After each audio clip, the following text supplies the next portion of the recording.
ವೀಕ್ಷಕರೇ 2025 ಮುಗಿತಾ ಬಂದಿದೆ. 2026ಕ್ಕೆ ನಾವೆಲ್ಲರೂ ಕೂಡ ಕಾಯ್ತಾ ಇದ್ವಿ. ಈಗ ವೆಲ್ಕಮ್ ಕೂಡ ಮಾಡ್ಕೊಳ್ತಾ ಇದ್ದೀವಿ. 2026 2025ರಲ್ಲಿ ಸಾಕಷ್ಟು ಏಳು ಬೀಳುಗಳನ್ನು ಕಂಡಿದ್ದೇವೆ. ಸಾಕಷ್ಟು ಕಷ್ಟ, ಸಾಕಷ್ಟು ಸುಖ, ಒಂದಷ್ಟು ನೋವು ಇವೆಲ್ಲವನ್ನು ಕೂಡ ಅನುಭವಿಸಿದ್ದೇವೆ. ಎಷ್ಟೋ ಮಂದಿಗಳು ಸಾಕಷ್ಟು ಜನರನ್ನು ಕೂಡ ಕಳ್ಕೊಂಡಿದ್ದೇವೆ.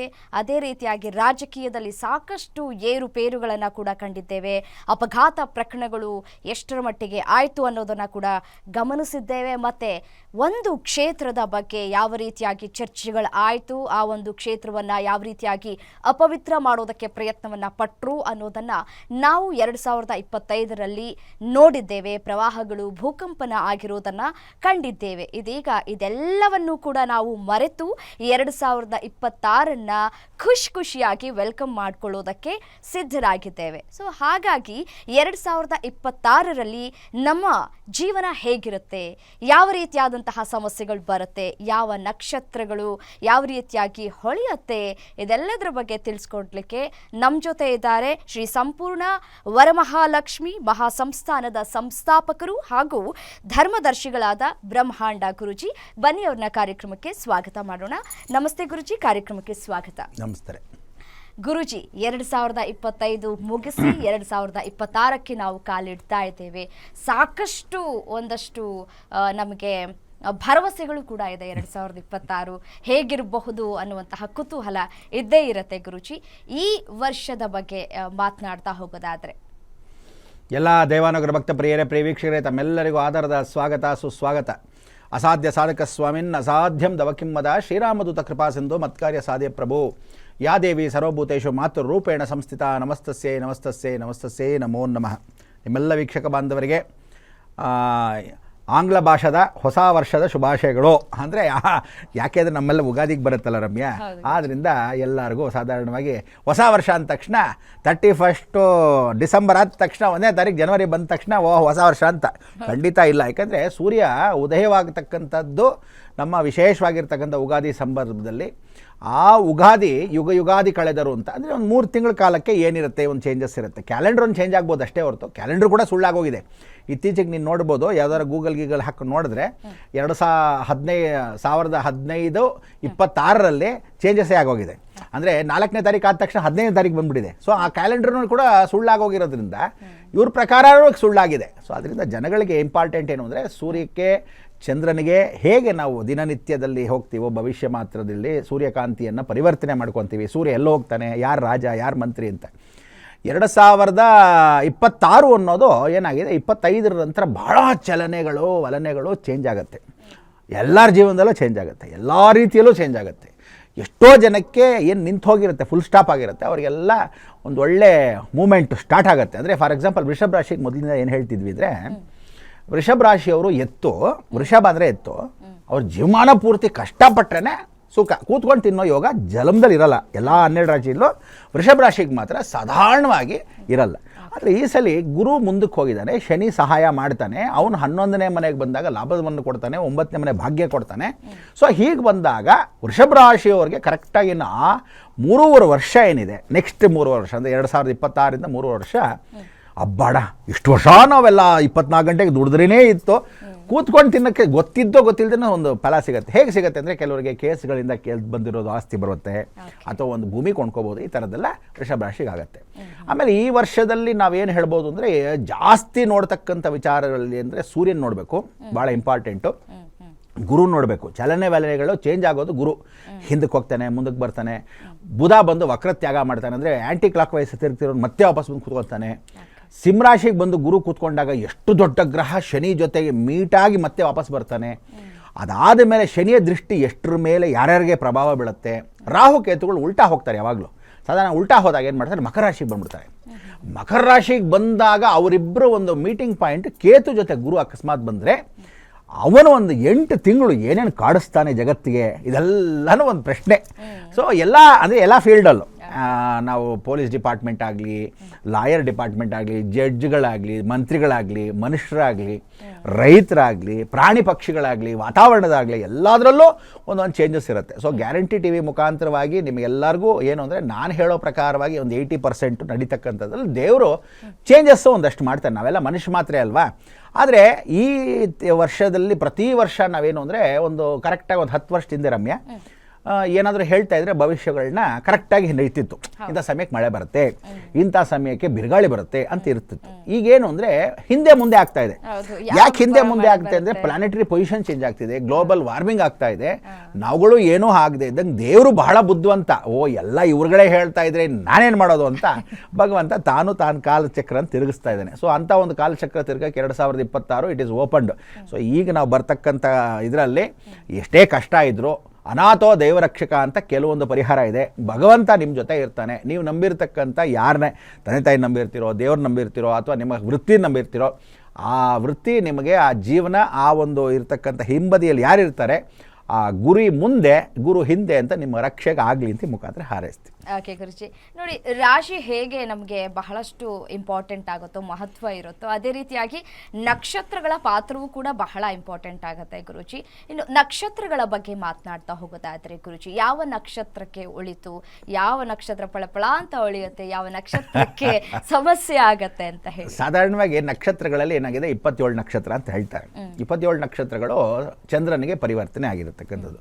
ರೋಹಿಣಿ ನಕ್ಷತ್ರ ಜಾಸ್ತಿ ಚಂದ್ರನಿಗೆ ಹತ್ರ ಆಗಿರ್ತಕ್ಕಂಥದ್ದು. ಸೊ ಅದರಿಂದ ಈ ನಕ್ಷತ್ರಗಳೆಲ್ಲರೂ ಹೆಣ್ಮಕ್ಳು, ಅಷ್ಟು ಹೆಣ್ಮಕ್ಳು ಹೋಗ್ಬಿಟ್ಟು ಅವ್ರ ತಂದೆಗೆ ಒಂದು ಕಾಟವನ್ನು ಹೇಳ್ತಾರೆ. ನೋಡು 24 ಗಂಟೆ ಚಂದ್ರ ರೋಹಿಣಿ ನಕ್ಷತ್ರ ಜೊತೆನೇ ಕೂತಿರ್ತಾನೆ 24 ಗಂಟೆ. ಯಾರ ಜೊತೆನೂ ಇಷ್ಟು ಜನನೂ ಮದುವೆ ಆಗಿ, ಚಂದ್ರ 27 ಜನನೂ ಮದುವೆ ಆಗಿರ್ತಾನೆ. ಸೊ ಅಷ್ಟು ಜನ ಮದುವೆ ಆಗಿದ್ರು ನೋಡಿ ರೋಹಿಣಿ ಜೊತೆನೇ 24 ಗಂಟೆ ಜಾಸ್ತಿ ಇದ್ದಾಗ ಶಾಪಕ್ಕೆ ಒಳಗಾಗ್ತಾನೆ. ಆಗ ಶಾಪಕ್ಕೆ ಒಳಗಾಗಿರ್ತಕ್ಕಂಥ ಗತಿಯಲ್ಲಿ ಅವನಿಗೆ ಆ ಶಾಪವನ್ನು ಹಿಂತೆಗೆಯಕ್ಕಾಗಲ್ಲ ಅಂತ ಪರಮೇಶ್ವರ ಏನು ಹೇಳ್ತಾನೆ ರಮ್ಯ. ಆ ಪರಮೇಶ್ವರ ತಾನು ಆ ಶಾಪವನ್ನು ತೆಗೆದು ಬಿಸಾಕ್ತಾನೆ. ತೆಗೆದು ಹಾಕಕ್ಕೆ ನಾನು ನೋಡೋಕ್ಕಾಗಲ್ಲ, ಶಾಪ ಕೊಟ್ಟಿರೋದು ಪೂರ್ತಿಯಾಗಿ ನಡೆಯುತ್ತೆ, ಆದರೆ ಅಮಾವಾಸ್ಯೆ ಪೌರ್ಣಿಮೆ ಚೇಂಜ್ ಮಾಡ್ತೀನಿ. ಸೊ ನಿನಗೇನಂತೆ ಅಮಾವಾಸ್ಯೆ ಆಗ್ತಾ ಇದ್ದಂಗೆ ರೋಹಿಣಿ ಹತ್ರ ಹೋಗ್ತೀಯ, ಪೌರ್ಣಿಮೆ ಬರೋಷ್ಟರಲ್ಲಿ ಬೇರೆ ನಕ್ಷತ್ರಗಳ ಹತ್ರ ಇರ್ತೀಯ. ಸೊ ನಿನ್ನ ಶಾಪ ವಿಮೋಚನೆ ಸೌರಾಷ್ಟ್ರೇ ಸೋಮನಾಥಂಚ, ಸೋಮನಾಥದಲ್ಲಿ ನಿನ್ನ ದೋಷಗಳು ಪರಿಹಾರ ಆಗತ್ತೆ ಅಂತ. ಆವತ್ತಿಂದ ಏನಾಗತ್ತೆ, ನಾರದ ಮಹಾಮುನಿ ಇರತಕ್ಕಂಥ ಜೊತೆ 27 ನಕ್ಷತ್ರಗಳು, ಚಂದ್ರನ ಜೊತೆ ಇರತಕ್ಕಂಥ 27 ನಕ್ಷತ್ರಗಳು ಎರಡೂ ಮಾಯೆಯಲ್ಲಿ ವ್ಯವಸ್ಥೆ ಆಗುತ್ತೆ. ಅದಕ್ಕೆ ನಾವು ಚಂದ್ರನಿಂದ ಗೋಚಾರ ಅಂತೀವಿ. ಲಗ್ನದಿಂದ ಸೊ ಲಗ್ನ ಅಂದ ತಕ್ಷಣ ನೀನು ಅಂತ ಅರ್ಥ, ವಾಟ್ ಯು ವಿಲ್ ಡೂ ಅಂತ, ನೀನೇನು ಮಾಡಬಹುದು ಅಂತ. ಏನೇನು ನಡೆಯುತ್ತೆ ನಿನ್ನ ಜೊತೆಗೆ, ನೀನೇನೇನು ನಕ್ಷತ್ರಗಳ ಜೊತೆಗೆ ನೀನು ಏನು ಮಾಡ್ತೀಯ ಅನ್ನೋದು ಚಂದ್ರನ ಜೊತೆ ನೋಡ್ತೀವಿ, ಗೋಚಾರದಲ್ಲಿ ನೋಡ್ತೀವಿ. ಸೊ ಎಲ್ಲರೂ ತಾಯಂದ್ರಿಗೆ ಹುಟ್ಟೋದು, ತಂದೆಗೆ ಹುಟ್ಟಕ್ಕೆ ಸಾಧ್ಯ ಇಲ್ಲ. ಸೊ ಇಡೀ ಜಗತ್ತಲ್ಲಿ ತಂದೆಗೆ ಹುಟ್ಟಿರ್ತಕ್ಕಂಥದ್ದು ಒಂದೇ ಒಂದು ಪ್ರಾಣಿ ಅಂದರೆ ಸಮುದ್ರ, ಸಿ ಹಾರ್ಸ್ ಅಂತ ಕರಿತೀವಿ. ಅದು ತಂದೆಗೆ ಹುಟ್ಟತಕ್ಕಂಥದ್ದು. ಮಿಕ್ಕಿದೆಲ್ಲನೂ ತಾಯಿನಲ್ಲೇ ವಿಶೇಷವಾಗಿ ಹುಟ್ಟತಕ್ಕಂಥವು ಎಲ್ಲ ಪ್ರಾಣಿಗಳು. ಸೊ ಚಂದ್ರ ತಾಯಿ ಮಾತೃದೇವೋ ಭವ ಭಾಳ ಇಂಪಾರ್ಟೆಂಟ್. ಚಂದ್ರನ ನೋಡ್ತೀವಿ. ಸೊ ಎಲ್ಲರಿಗೂ ಚಂದ್ರ ಎಲ್ಲಿಂದ ಬರ್ತಾನೆ ಅದೇ ರಾಶಿ, ಅದೇ ನಕ್ಷತ್ರ. ಯಾರೇ ಆಗಲಿ, ಯಾವ ಜಾತಿ ಆಗಲಿ, ಯಾವ ಧರ್ಮ ಆಗಲಿ, ಏನೇ ಆಗಲಿ, ಎಲ್ರಿಗೂ ಆಗ್ತಕ್ಕಂಥದ್ದು. ಅವ್ನು ಕ್ರಿಶ್ಚಿಯನ್ ಆಗಲಿ, ಮುಸ್ಲಿಮ್ ಆಗಲಿ, ಹಿಂದೂ ಆಗಲಿ, ಪಾರ್ಸಿ ಆಗಲಿ, ಜೈನ ಆಗಲಿ, ಬೌದ್ಧ ಧರ್ಮದವನಿಗೆ ಎನೀ ಧರ್ಮದಲ್ಲಾಗಿದ್ದರೂ ಭಾರತ ದೇಶ ಅಲ್ಲ, ಇಡೀ ಭೂಮಂಡಲ ಹೀಗೆ ನಡೆಯುತ್ತೆ. ಸೊ ಕೆಲವರು ಒಂದೇ ನಕ್ಷತ್ರದವರು ಒಂದು 22 ಜನ ಅಂತ ಇರುತ್ತೆ ಅಂತ ಇಟ್ಕೊ. 22 ನಕ್ಷತ್ರ ಜನನು ಒಂದೇ ಟೈಮಿಂಗ್ ಹುಟ್ಟಿರ್ತಾರೆ ಎಲ್ಲಾಗಲಿ. ಆದರೆ ಅವ್ರ ತಂದೆ ತಾಯಿ ಬೇರೆ ಹುಟ್ಟಿರ್ತಾರೆ, ಅವ್ರ ಕರ್ಮಗಳು ಬೇರೆ, ಅವ್ರು ಹುಟ್ಟಿರೋ ಜಾಗಗಳು ಬೇರೆ, ಅವ್ರು ಬೇರೆ ಬೇರೆ ಧರ್ಮದಲ್ಲಿ ಹುಟ್ಟಿರ್ತಾರೆ, ಬೇರೆ ಬೇರೆ ಸ್ಥಳದಲ್ಲಿ ಹುಟ್ಟಿರ್ತಾರೆ, ಅನಾಥರಾಗಿ ಹುಟ್ಟಿರ್ತಾರೆ, ಕೆಲವರು ಕೋಟ್ಯಾಧೀಶ್ವರ ಹುಟ್ಟಿರ್ತಾರೆ, ಪೂರ್ವ ಜನ್ಮನಿ, ಇಹ ಜನ್ಮನಿ, ಜನ್ಮನಿ ಅಂತ. ಸೊ ಅದಕ್ಕೆಲ್ಲ ಏನು ಅಂದರೆ ನಾವು ಅಬ್ಬಬ್ಬ ಅಂದರೆ 60% ಮಾತ್ರ ಅಸ್ಟ್ರಾಲಜಿ ಅಂತ ಕರಿತೀವಿ, 60% ಮಾತ್ರ ನಾವು ಹೇಳ್ತಕ್ಕಂಥದ್ದು, 20% human psychology, in 20% will power. So ಇಷ್ಟು ನೋಡಿದಾಗ 100% ವ್ಯವಸ್ಥೆ ಆಗುತ್ತೆ. So will power, where there is a will there is a way. So ನಾವು ಹೇಳೋದು ಒಂದು ದಾರಿ ದೀಪ ಅಷ್ಟೇ. It is only guideline, not fate. ಹಣೆ ಬರ ನಾನು ಬದಲಾಯಿಸೋಕ್ಕೆ ಸಾಧ್ಯ ಇಲ್ಲ. ಹಾಗೆ ಇದರಲ್ಲಿ ಏನೇನು ಬಂದಿದೆ, ಪೂರ್ವದಿಂದ ಬಂದಿದೆ ನಕ್ಷತ್ರಗಳು ಜ್ಞಾಪಕ ಇಟ್ಕೊ. ಇನ್ನೊಂದು ರಮ್ಯ ಏನು ಅಂದರೆ, ಇವ್ರಿಗೆಲ್ಲ ವೀಕ್ಷಕರಿಗೆ ಎಷ್ಟೋ ಜನ ಯಾರು ಮಾಧ್ಯಮದಲ್ಲಿ ಹೇಳದೇ ಇರತಕ್ಕಂಥ ವಿಚಾರ ನಾನು ಹೇಳ್ತೀನಿ ಕೇಳು. ಏನು ಹೇಳುತ್ತೆ, ಅಗ್ನಿ, ಭೂಮಿ, ವಾಯು, ಜಲ, ಈ 4 ಇಂಪಾರ್ಟೆಂಟು. ಸೊ ಇದನ್ನು ತ್ರಿಕೋಣ ಅಂತ ಕರಿತೀವಿ. ಸೊ 12 ರಾಶಿ 3/12 ಅಂದರೆ 3 4 12 ಅಂತ ಲೆಕ್ಕ ಇಟ್ಕೊತೀವಿ. ಸೊ ಮೇಷರಾಶಿ, ಅದಾದಮೇಲೆ ವೃಷಭ ರಾಶಿ, ಆಮೇಲೆ ಮಿಥುನ್ ರಾಶಿ, ಕಟಕ ರಾಶಿ. ನೋಡು, ಮೇಷರಾಶಿ ಬಂದು ಅಗ್ನಿ, ಅದಾದ ತಕ್ಷಣ ಇರ್ತಕ್ಕಂಥದ್ದು ಭೂಮಿ, ಎರಡನೇದು ವೃಷಭ ರಾಶಿ ಭೂಮಿ, ಅದಾದಮೇಲೆ ವಾಯುಗ್ರಹ ಮಿಥುನ, ಆಮೇಲೆ ಜಲ ಬಂದು ಕಟಕ ರಾಶಿ. ಸೊ ಹೀಗೆ ಮತ್ತೆ ತಿರುಗಿ ಸ್ಟಾರ್ಟು, ಅಗ್ನಿ, ಭೂಮಿ, ವಾಯು, ಜಲ, ತಿರುಗಿ ಅಗ್ನಿ, ಭೂಮಿ, ವಾಯು, ಜಲ, ಈ 3 into 4 ಲೆಕ್ಕ. ಸೊ ಏನು ಮೇಷರಾಶಿ ಇರುತ್ತೆ ಸೇಮ್ ಸಿಂಹರಾಶಿ. ಏನು ಸಿಂಹರಾಶಿ ಇರುತ್ತೆ ಸೇಮ್ ಧನುರಾಶಿ. ಸೊ ಇದು ತ್ರಿಕೋಣ ಅಂತ, ಅಗ್ನಿ ತ್ರಿಕೋಣ ಅಂತ ಕರಿತೀವಿ. ಸೊ ಇದು ಯಾರು ಎಲ್ಲೂ ಹೇಳ್ಕೊಂಡಿರಲ್ಲ. ಸೊ ಏನಾಗುತ್ತೆ, ನೀನು ಯಾವತ್ತೂ ಯಾವ್ದಾದ್ರು ಒಂದು ರಾಶಿ ಹೇಳಿದಾಗ, ಯಾವ್ದಾದ್ರು ಒಂದು ನಕ್ಷತ್ರಕ್ಕೆ ಹೇಳಿದಾಗ, ಒಂದು ಲಿಫ್ಟಲ್ಲಿ ನಾವು 9 ಜನ ನಿಂತ್ಕೋಬೋದು, ಒಂದು ಲಿಫ್ಟಲ್ಲಿ 9 ಜನ ನಿಂತ್ಕೋಬೋದು. ಸೊ 9 ಜನದ ಮೇಲೆ ಇನ್ನೊಬ್ಬನ ಎಕ್ಸ್ಟ್ರಾ ಆಗಂಗಿಲ್ಲ. ಸೊ ಏನು ಹೇಳುತ್ತೆ, ಅಶ್ವಿನಿ ಭರಣಿ ಕೃತಿಕಾ ಅಂದಾಗ ಅಶ್ವಿನಿ 4 ಜನ ನಿಂತ್ಕೋಬೋದು. ಅಂದರೆ 1ನೇ ಪಾದ, 2ನೇ ಪಾದ, 3ನೇ ಪಾದ, 4ನೇ ಪಾದ ಇರುತ್ತೆ. ಭರಣಿ, ಅಶ್ವಿನಿ ಭರಣಿ ನಕ್ಷತ್ರ 2ನೇ ನಕ್ಷತ್ರ, ಅವ್ರು 4 ಜನ ನಿಂತ್ಕೊತಾರೆ, 4 ಪಾದ. ಭರಣಿ ನಕ್ಷತ್ರದ 4 ಪಾದ. ಇನ್ನು ಲಾಸ್ಟ್ ಉಳಿದಿರೋ ಅಶ್ವಿನಿ ಭರಣಿ ಕೃತಿಕ, ಒಂದೇ ಪಾದ ಮಾತ್ರ ಮೇಷರಾಶಿ ಕೂತ್ಕೋಬೋದು, ಇನ್ನೊಬ್ಬ ಎಕ್ಸ್ಟ್ರಾ ಇರಲ್ಲ. ಸೊ ಯಾರು ಕೃತಿಕಾ ನಕ್ಷತ್ರ ಇರ್ತಾನೆ ಅವ್ನು ವೃಷಭ ರಾಶಿನೂ ನೋಡ್ಕೋಬೇಕು, ಮೇಷರಾಶಿ ನೋಡ್ಕೋಬೇಕು, ಹಣೆ ಬರ. ಯಾಕೆಂದರೆ 1 ಪಾದ ಇಲ್ಲಿರುತ್ತೆ, 3 ಪಾದ ಅಲ್ಲಿ ಇರುತ್ತೆ. ಸೊ ಅದಕ್ಕೆ ಎಷ್ಟೋ ಜನ ಕೇಳ್ತೀವಿ, 2 ಬೋಟಲ್ಲಿ ಕಾಲಿಡ್ಬೇಡ್ರೋ, ಒಂದೇ ಬೋಟಲ್ಲಿ ಕಾಲಿಡಿ. ಒಬ್ಬರು ನಂಬಿ 108 ಜನ ಆಧರಿಸಿ, ಆದರೆ ಒಂದನ್ನು ನಂಬಿ. ಸೊ ನಿಮ್ಮ ತಂದೆ ತಾಯಿ ನಂಬ್ತೀರಾ, ನಂಬಿ. ದೇವ್ರು ನಂಬ್ತೀರಾ, ನಂಬಿ. ಇಲ್ಲ ವಿಲ್ ಪವರ್ ನಂಬ್ತೀರಾ, ನಂಬಿ. ಇಲ್ಲ ದೃಢ ನಿರ್ಧಾರ, ಯಾರು ನಂಬಲ್ಲ, ನನ್ನ ಕರ್ತವ್ಯ ದೈವ ಮಾಡಬೇಕು, ಅದಕ್ಕೆ ಹೋಗಿ. ಸೊ ನಿಮ್ಮೆಲ್ಲರ ಪ್ರಕಾರವಾಗಿ ಈ ನಕ್ಷತ್ರಗಳು ಏನೇನು ಮಾಡುತ್ತೆ, ಸೊ ಯಾವ್ಯಾವ ನಕ್ಷತ್ರದ ಮೇಲೆ ಪ್ರಭಾವ ಬೀಳುತ್ತೆ ಅನ್ನೋದು ಇಂಪಾರ್ಟೆಂಟ್. ಸೊ ಈ ಸಲ 27 ನಕ್ಷತ್ರದಲ್ಲಿ ಬಹಳ ಇಂಪಾರ್ಟೆಂಟ್ ಆಗಿರ್ತಕ್ಕಂಥದ್ದು ಏನು ಅಂದರೆ ಚಂದ್ರಗ್ರಹದಲ್ಲಿರ್ತಕ್ಕಂಥ ನಕ್ಷತ್ರಗಳು. ಕಟಕದಲ್ಲಿ ಪುಷ್ಯ ನಕ್ಷತ್ರದ ಬಹಳ ಇಂಪಾರ್ಟೆಂಟು. ಇದನ್ನು ತಾವುಗಳು ಆ ಪುಷ್ಯ ನಕ್ಷತ್ರದವರು ಟ್ರಾನ್ಸ್ಫರ್ಗಳು, ಸೊ ಪುಷ್ಯ ನಕ್ಷತ್ರದಲ್ಲಿರ್ತಕ್ಕಂಥ ಗೊಂದಲಗಳು, ಶ್ರೀಮತಿ ಹತ್ರ ಬಯಸ್ಕೊಳ್ತಕ್ಕಂಥದ್ದು. ಅಂದರೆ ಗಂಡಸಾದರೆ ಹೆಂಡತಿ ಹತ್ರ ಬಯಸ್ಕೊತಾನೆ, ಹೆಂಡತಿ ಆದರೆ ಗೊಂದಲ ಬಯಸ್ಕೊಳ್ತಕ್ಕಂಥದ್ದು ಗಂಡನಿಂದ. ಸೊ ಈ ಬೈಗಳು ಅಂತಕ್ಕಂಥದ್ದು ಏನು ಅಂದರೆ ತಾಯಿ ಮಾತೃ, ಅಂದರೆ ತಾಯಿಗೆ ಆರೋಗ್ಯ ನೋಡ್ಕೋಬೇಕು. ಅಂದರೆ ಹುಡುಗನಿಗಾಗಲಿ ಹುಡುಗಿಗಾಗಲಿ ಯಾರೋ ಪುಷ್ಯ ನಕ್ಷತ್ರದವ್ರು ಇರ್ತಾರೆ, ನಿಮ್ಮ ತಾಯಿಂದ್ರನ್ನ ನೋಡ್ಕೋಬೇಕು, ಅತ್ತೇಂದ್ರನ್ನ ನೋಡ್ಕೋಬೇಕು. ಅಂದರೆ ಹೆಣ್ಣಿಗೆ ಸಂಬಂಧಪಟ್ಟಿರ್ತಕ್ಕಂಥ ಹೆಂಡತಿನ ನೋಡ್ಕೋಬೇಕು, ಮಗಳಿದ್ರೆ ಮಗಳು ನೋಡ್ಕೋಬೇಕು. ಸೊ ಹೆಣ್ಣಿಗೆ ಸಂಬಂಧಪಟ್ಟಿರ್ತಕ್ಕಂಥ ಯಾರೇ ಇರಲಿ, ಗುರು ಬಂದು ಅಲ್ಲಿ ಕೂತ್ಕೊಂಡ್ರೆ ಜನ್ಮಗುರು ನರೋ ದುಃಖಂ, ಜನ್ಮಗುರು ಅಂದರೆ ನರೋ ದುಃಖಂ. ಸೊ ನೀವಲ್ಲೇನೋ ಪುಷ್ಯ ನಕ್ಷತ್ರದಲ್ಲಿ ವಿಶೇಷವಾಗಿರ್ತಕ್ಕಂಥದ್ದು ಆಶ್ಲೇಷ ನಕ್ಷತ್ರದಲ್ಲಿರ್ತಕ್ಕಂಥದ್ದು. ಸೊ ಆಶ್ಲೇಷ ನಕ್ಷತ್ರ ಪುಷ್ಯ ನಕ್ಷತ್ರ ಇಬ್ಬರೂ ಕಟಕರಾಶಿಯಲ್ಲಿರೋರು ದಯವಿಟ್ಟು ನೀವೆಲ್ಲ ಏನು ಮಾಡಬೇಕು, ಸರ್ಪಾನುಗ್ರಹದಲ್ಲಿ ಸುಬ್ರಹ್ಮಣ್ಯ ಸ್ವಾಮಿಯ ಸ್ಮರಣೆಯನ್ನು ಭಾಳ ಚೆನ್ನಾಗಿ ಮಾಡ್ಕೋಬೇಕು. ಮೇಷರಾಶಿಯಲ್ಲಿ ಕೂತಿರ್ತಕ್ಕಂಥ ಅಗ್ನಿ ನಕ್ಷತ್ರ ತ್ರಿಕೋಣ. ಸೊ ಈ ಸಲ ನವಂಬರ್, ಡಿಸೆಂಬರ್, ಜನವರಿ, ಫೆಬ್ರವರಿ, ಮಾರ್ಚ್, ಏಪ್ರಿಲ್, ಮೇ. ಸೊ ಇಲ್ಲಿವರೆಗೂ ಎಲ್ಲಿಂದ ನವಂಬರಿಂದನೇ ಶುರು ಏನು ರಮ್ಯಾ, ನವಂಬರ್, ಡಿಸೆಂಬರ್, ಜನವರಿ, ಫೆಬ್ರವರಿ, April, March, April, May. So ಈ 6 ತಿಂಗಳುಗಳು ಯಾರು ಮೇಷರಾಶಿಯಲ್ಲಿ ಇರ್ತೀರ, ಅಂದರೆ ಅಶ್ವಿನಿ ಭರಣಿ ಕೃತಿಕಾ ನಕ್ಷತ್ರದವ್ರು ಇರ್ತೀರಾ, ದಯವಿಟ್ಟು ನೀವೆಲ್ಲ ಅಗ್ನಿ ಅನಾಹುತಗಳಿಗೆ ಹುಷಾರು. ಸಿಂಹರಾಶಿಯಲ್ಲಿರ್ತಕ್ಕಂಥ ಪುಬ್ಬ ನಕ್ಷತ್ರದವ್ರಿಗೆ ಗುರು ಬಂದು ಕೂತ್ಕೊತಾನೆ ಆಫ್ಟರ್ ಮೇ. ಅಂದರೆ ನೀವು ಏನು ಅನುಭವಿಸ್ತೀರಾ, ಮೇಷರಾಶಿಯವರು ಏನು ಅನುಭವಿಸ್ತೀರಾ ಈಗ ನವಂಬರ್, ಡಿಸೆಂಬರ್, ಜನವರಿ, ಫೆಬ್ರವರಿ, ಮಾರ್ಚ್, ಏಪ್ರಿಲ್, ಮೇವರೆಗೂ, ಮೇಯಿಂದ ಯಾರು ಸ್ಟಾರ್ಟ್ ಮಾಡ್ತಾರೆ, ನೆಕ್ಸ್ಟ್ ಸ್ಟಾರ್ಟ್ ಮಾಡೋದು ಸಿಂಹರಾಶಿಗೆ ಬರುತ್ತೆ. ಸಿಂಹರಾಶಿಯಿಂದ 6 ತಿಂಗಳಾದ ತಕ್ಷಣ ಧನುರಾಶಿಗೆ ಬರುತ್ತೆ. ಸೊ ಹೀಗೆ ಅಗ್ನಿ ತ್ರಿಕೋಣ ಅಂತ ಕರಿತೀವಿ.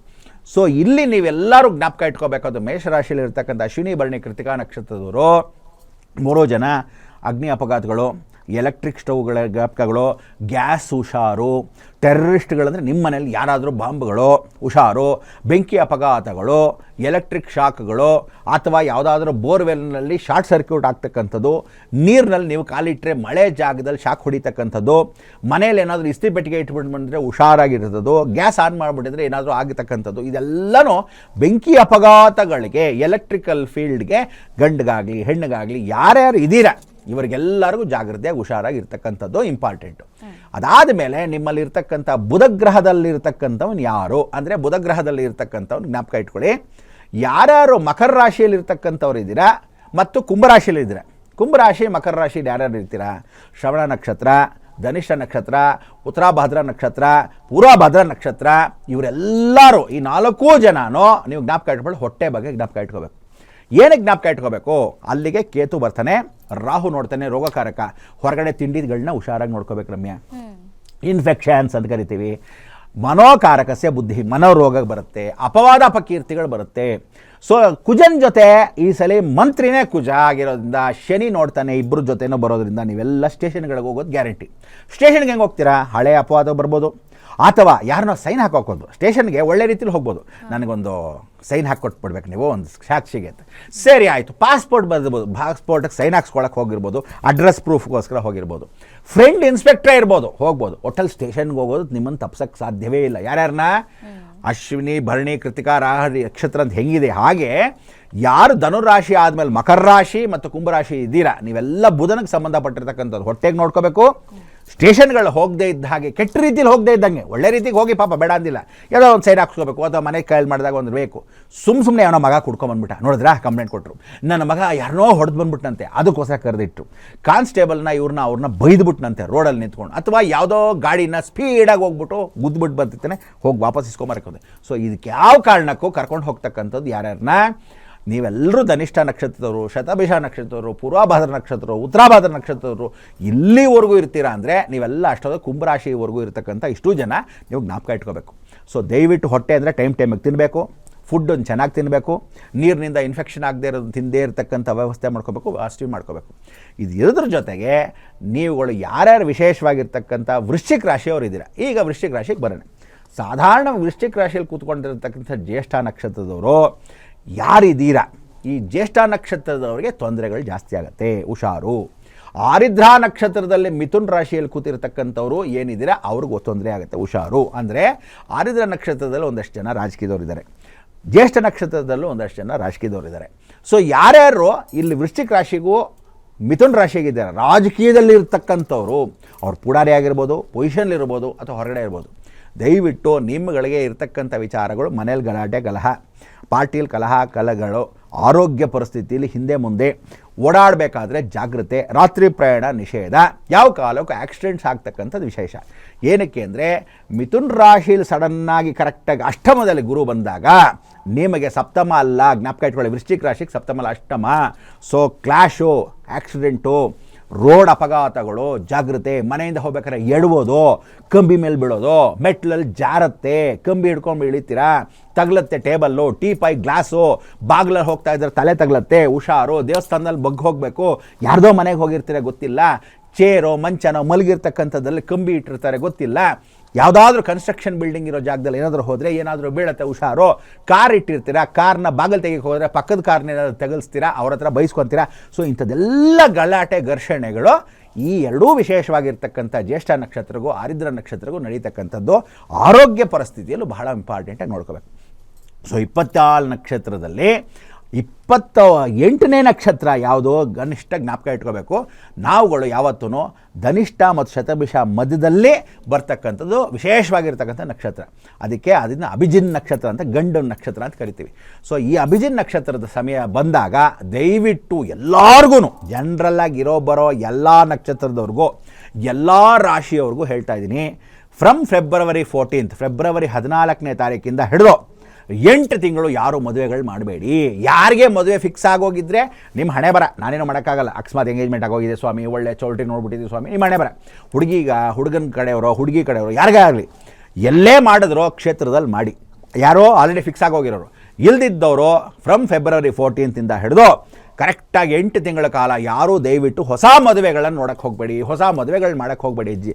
ಅಲ್ಲಿ ಅಭಿಜಿನ್ ನಕ್ಷತ್ರ ಬಂದರೆ ಮುಹೂರ್ತಗಳು ಏನು ಹೇಳುತ್ತೆ, ಕಲಹಗಳು ನಿಂತು ಹೋಗುತ್ತೆ, ಮದುವೆಗಳು ಅಕಸ್ಮಾತ್ ಡೈವರ್ಸ್ ಆಗ್ಬಿಡ್ಬೋದು, ಅಥವಾ ಮದುವೆ ಮನೇಲಿ ಗಲಾಟೆ ಆಗ್ಬೋದು, ಅಥವಾ ಹುಡುಗಿ ಮೇಲೆ ಅಪವಾದ ಹುಡುಗನ ಮೇಲೆ ಬಂದಿರ್ಬೋದು, ಯಾವುದೋ ಅನುಮಾನಂ ಪೆದ್ದರೋಗಂ ಅಂತ ಬರತಕ್ಕಂಥದ್ದಾಗ್ಬೋದು. ಸೊ ಇದೆಲ್ಲ ನಡೀತಕ್ಕಂಥದ್ದು ಯಾರ್ಯಾರಿಗೆ ಧನಿಷ್ಠ ಶತಭಿಷ ಮಧ್ಯ ಬಂದ ಅಭಿಜಿನ್ ನಕ್ಷತ್ರದಲ್ಲಿ ಏನು ಹೇಳ್ತೀವಿ, ಯಾವ ನಕ್ಷತ್ರ ಸಿಗದೇ ಇದ್ದರೂ ಅಭಿಜಿನ್ ನಕ್ಷತ್ರ ಒಳ್ಳೆ ಮುಹೂರ್ತ 12 ಗಂಟೆಗೆ ಮಾಡಿ ಅಂತ ಹೇಳ್ಬಿಡ್ತೀವಿ. ಆದರೆ ಈ ಸಲ ಬರೋ ಅಭಿಜಿನ್ ನಕ್ಷತ್ರ ಕರೆಕ್ಟಾಗಿ 6ನೇ ಮನೆಗೆ ಬರೋದ್ರಿಂದ ದಯವಿಟ್ಟು ಮದುವೆಗಳು ಮಾಡಿದಾಗ ಮಾಂಗಲ್ಯ ದೋಷಗಳು, ಹೆಣ್ಣು ಮಕ್ಕಳಿಗೆ ಅಪವಾದ ಅಪಕೀರ್ತಿಗಳು ಇಂಥದ್ದೆಲ್ಲ ನಡೆಯುತ್ತೆ. ಸೊ ಇದನ್ನೆಲ್ಲ ನೀವು ನೋಡಿಕೊಂಡ್ರೆ, ನಾನು ಕೆಟ್ಟದ್ದು ಆಗುವಂಥ ನಕ್ಷತ್ರದ ವಿಚಾರ ಮಾತ್ರ ಮಾತಾಡಿದ್ದೀನಿ, ಜಾಗ್ರತೆ ಇರಬೇಕು ಅನ್ನೋ ನಕ್ಷತ್ರ ಮಾತಾಡಿದ್ದೀನಿ. ಇನ್ನು ಚೆನ್ನಾಗಿರೋ ನಕ್ಷತ್ರಗಳು ಕಾರ್ ತೊಗೊತೀರಾ, ಮನೆ ತೊಗೊತೀರಾ, ಅದು ಬಾಡ್ಗೆ ಅದು ನಡೆಯುತ್ತೆ, ಮಕ್ಕಳಾಗತ್ತೆ, ಒಳ್ಳೆಯದು, ಆರೋಗ್ಯ ಚೆನ್ನಾಗಿರುತ್ತೆ, ಸೈಟ್ ತೊಗೊತೀರಾ, ಇಂಥದ್ದೆಲ್ಲ ತನಗೆ ತಾನಾಗಿ ನಡೆಯುತ್ತೆ. ಈ ವರ್ಷ 2026ರಲ್ಲಿ 4 ಗ್ರಹಗಳ ಬಗ್ಗೆ ಸಾಕಷ್ಟು ಚರ್ಚೆಗಳಾಗ್ತಾ ಇದೆ, ನಾವು ಗಮನಿಸ್ತಾ ಇದ್ದೀವಿ. ಈ 4 ಗ್ರಹಗಳು ಎಷ್ಟರ ಮಟ್ಟಿಗೆ ಒಳಿತನ್ನ ಮಾಡುತ್ತೆ ಅನ್ನೋದ್ರ ಬಗ್ಗೆ ತಿಳಿಸ್ಕೊಡ್ತಾ ಹೋಗೋದಾದ್ರೆ, 4 ಗ್ರಹಗಳಲ್ಲಿ ಭಾಳ ಇಂಪಾರ್ಟೆಂಟಾಗಿ ರಾಹುಕೇತುಗಳು ಚೇಂಜ್ ಆಗ್ತಾರೆ, ಗುರು ಚೇಂಜ್ ಆಗ್ತಾನೆ. ಅದಾದ ಮೇಲೆ ಶುಕ್ರನಿಗೆ ಸೂರ್ಯನಿಗೆ ಇರತಕ್ಕಂಥ ಮಿತ್ರತ್ವ ಬಾಂಧವ್ಯ ಇಲ್ಲ.